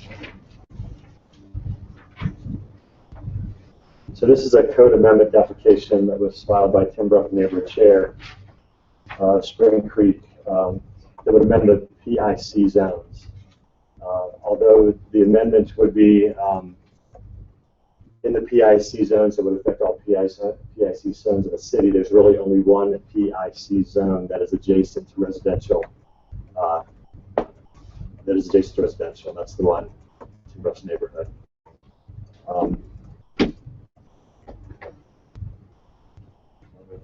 First slide, there should be the first slide that's area zoning.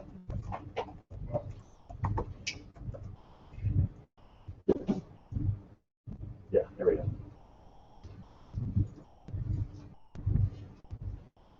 So this is the property that we're talking about.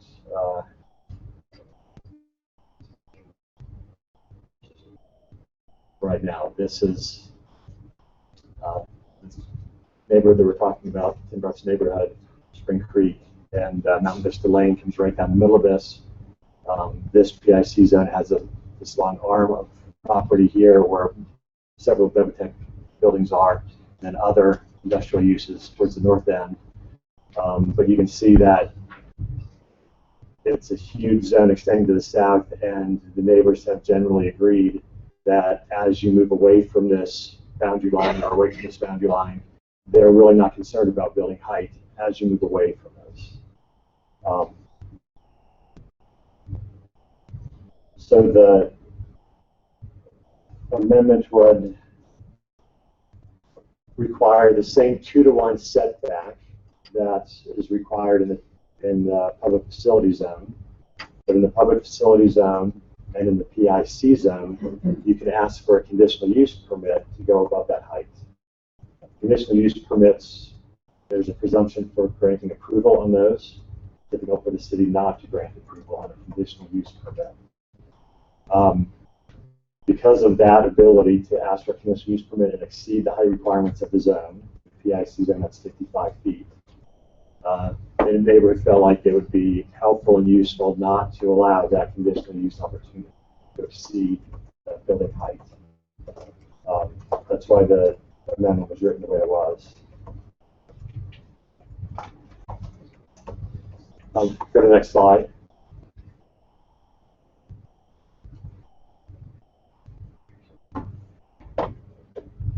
So this is the neighborhood itself and Novotech's ownership of property within.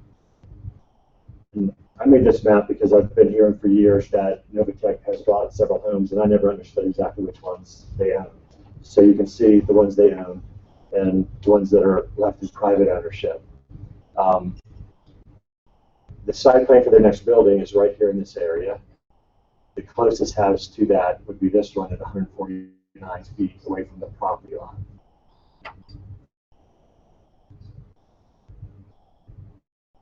And Bill, homes still exist on these Novotech properties, right? They haven't demolished the homes. They haven't, and they're still being used as residential dwellings. That's my understanding. Is that correct? That's right.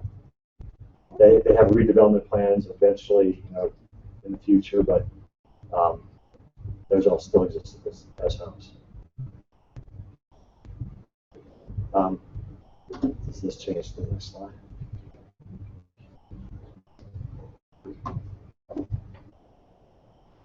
So this is the site plan for the next building. When Dixon and I met with Nevertech prior to this going to Planning Commission, we asked them to submit to us the plan for the next building. I had been hearing about plans for another building that was coming up soon, and no one in my staff had seen any plan.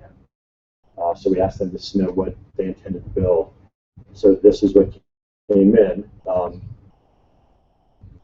which actually met the requirements of the Tin Brough Amendment.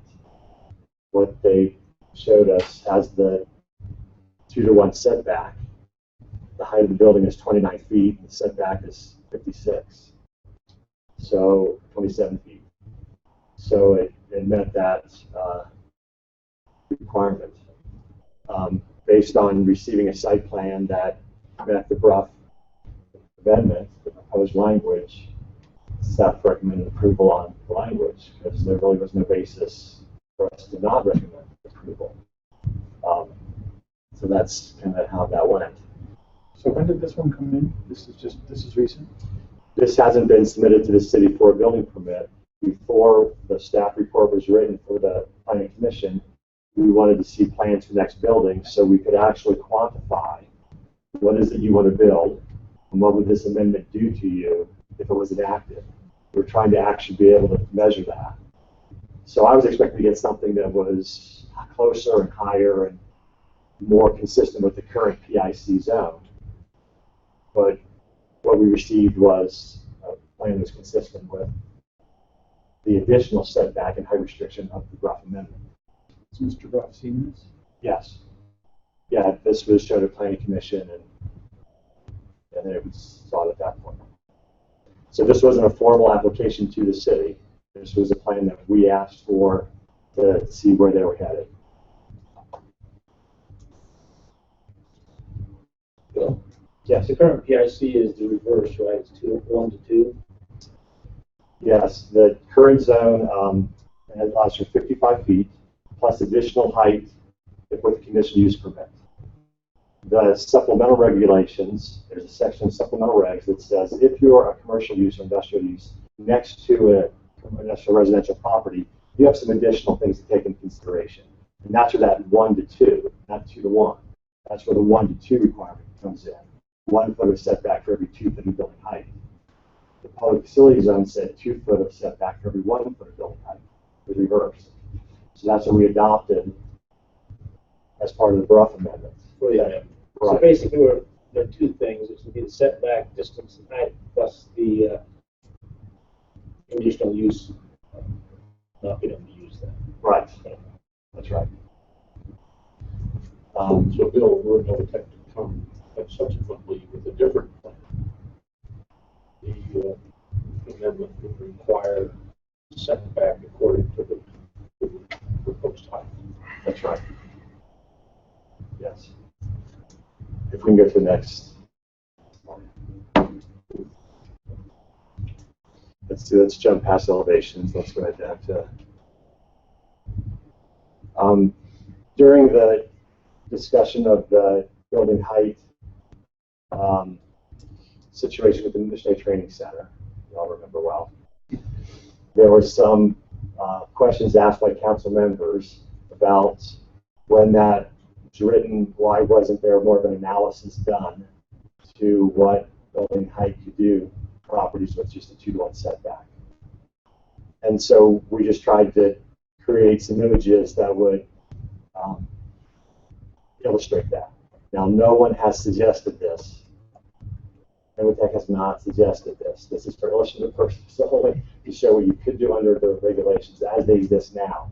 That's a 55-foot building.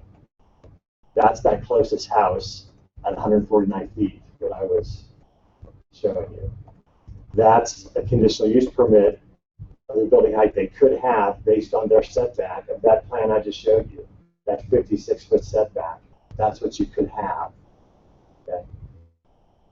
Why are those almost always okay? The conditional use permit to go higher, why is it almost always passed? Because a conditional use permit, there's a presumption for approval because it's listed in your zone as a conditional use, as a possible use that's there, and because you've listed it as a potential acceptable use, and because there are specific criteria in the ordinance that says if you meet these things, the permit should be approved. And it's not hard to go through those criteria and meet those. For those reasons, there's a presumption for approval. Matthew, did you have something else? Brian might be saying the same thing. Yeah, I think so. Another way of putting that is that by adding the conditional use into the code, we've already set acceptable use.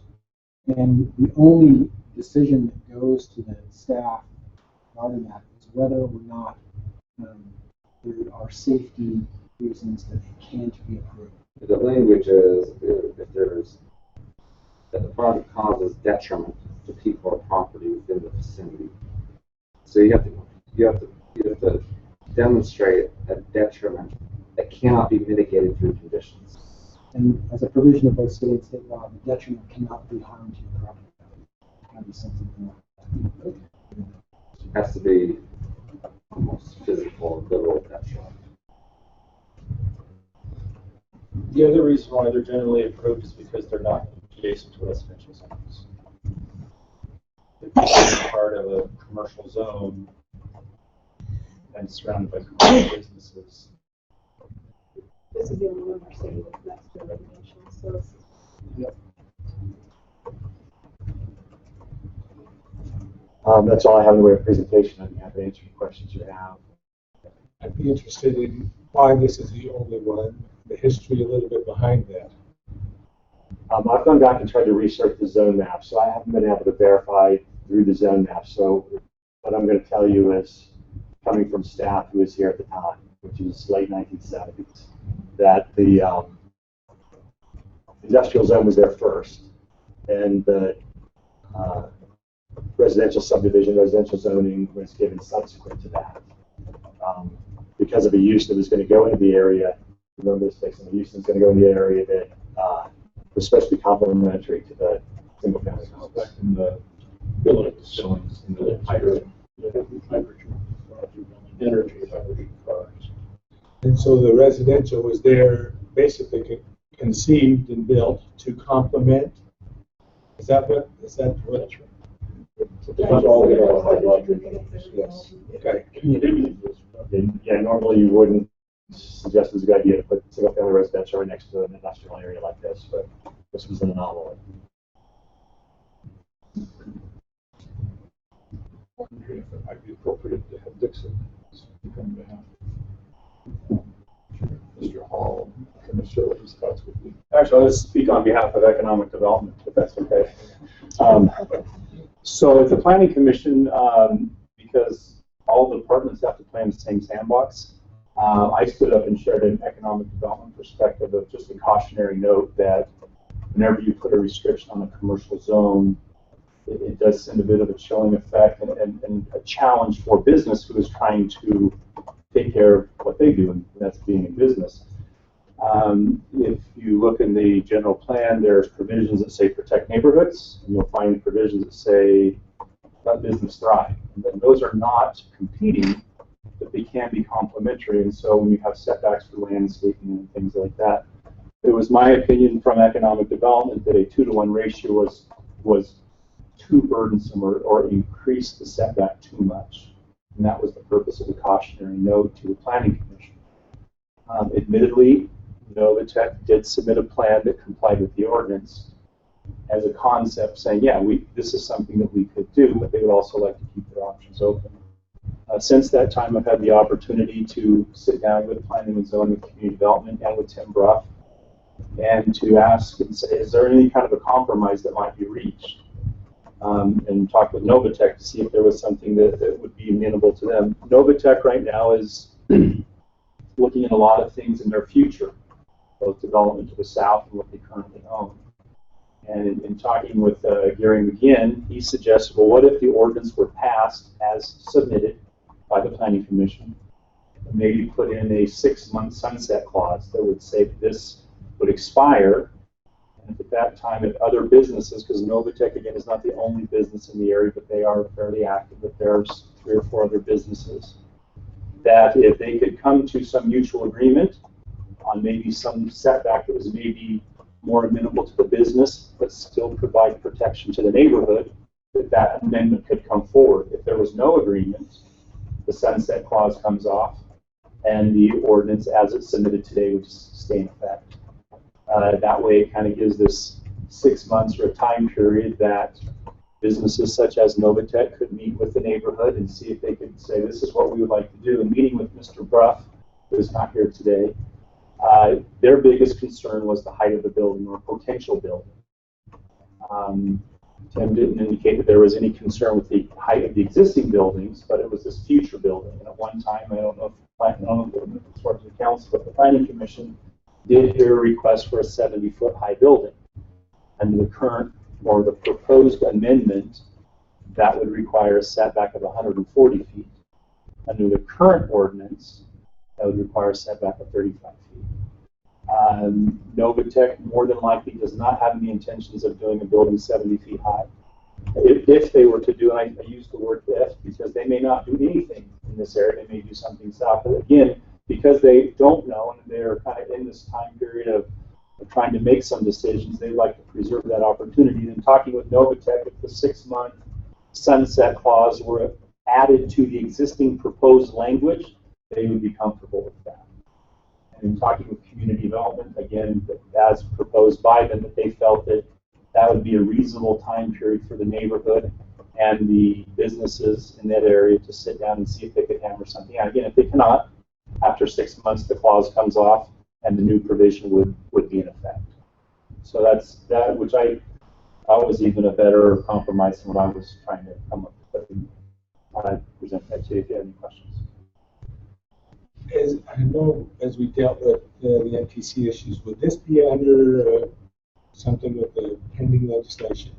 Is that something that would be addressed through that stuff so that we don't have to put a sunset and we just make this in effect after 6 months rather than have to deal with the pending, a sunset clause?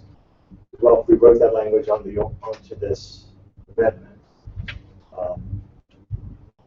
it could be handled without being pending legislation. Is that right, Brian? Well, right. Yeah, I mean, if you add that, then you don't have to worry about the argument about pending legislation. I mean, I think it would qualify as pending legislation right now. I mean, if they were to bring in an application tomorrow, the applications wouldn't pass because we already have pending legislation. What could be a problem is if you're, I don't know that there's a case out there that says this, but my concern would be if your response to this was to say, we want to think about it for 6 months, so we're just going to continue the item for 6 months. They could have an argument, if this were to go to court, to say it's not really pending legislation anymore because they just sat on it for 6 months. That's not pending when you just sit on something for 6 months. I don't know how that would turn out. Were we to add sunset clause to this and stipulate the duration no more than 6 months, you might expect that in the meantime a revised amendment could be submitted, and that could happen. Right. In which case the ordinance would change based on that. Yeah, I would think we'd likely report back to the 5 months and say it looks like we're either going to have new language or we're not, and the language will off. But our intention would be to get that some new language be crafted during that. With the neighbor, with conjunction with everyone. Yes. So it's my understanding, and this isn't 100%, but the application may have come in the first part of November. If that's the case, we are 4 months into 6 months of pending legislation, so we would have 2 months of that left.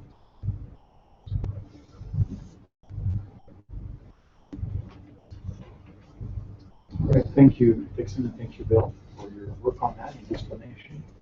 Well, this has already been noticed for the next. Without any continuous when we do occur.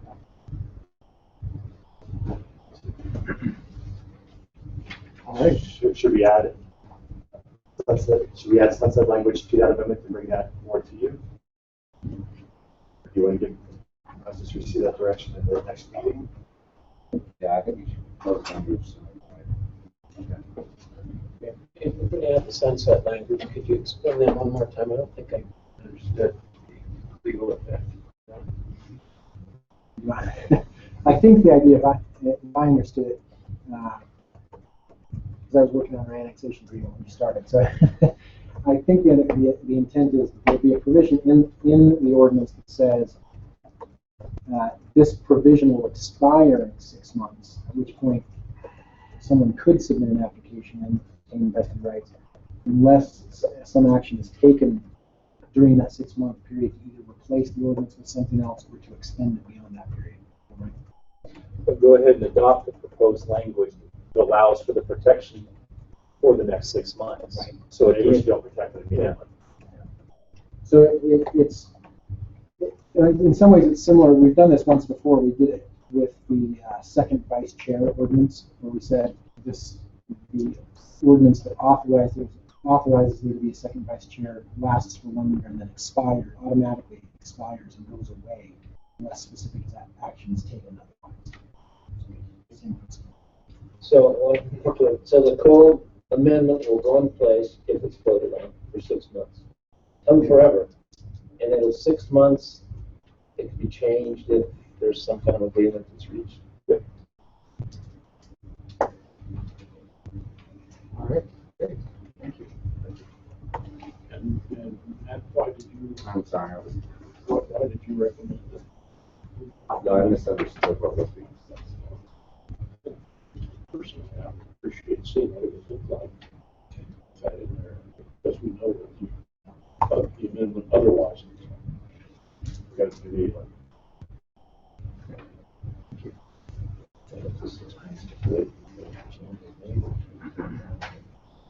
Mayor Curtis, do you have any administrative items besides comments?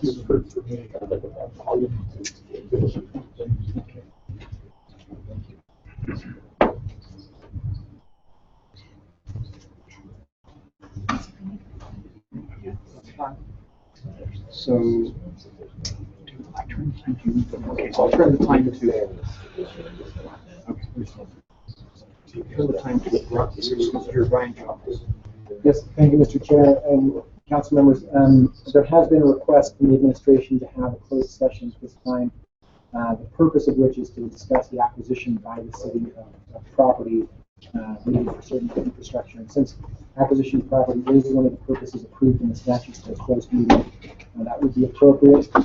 My understanding at this point is that, unlike previous times, we're going to stay in this room. So all we would need is just a motion to close the meeting at this point. And once that motion is approved, we excuse those that won't be present and go ahead with that motion.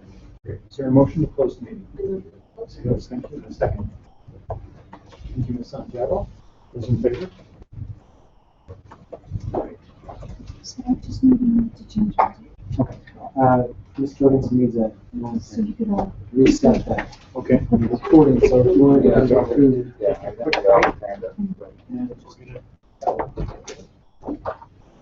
Wait for somebody to notice what's different in this room. Besides, you have to pay those presidents. That is true. Maybe building on that. And then the next movie. No, Are they on me? it's just jumping and screaming. It doesn't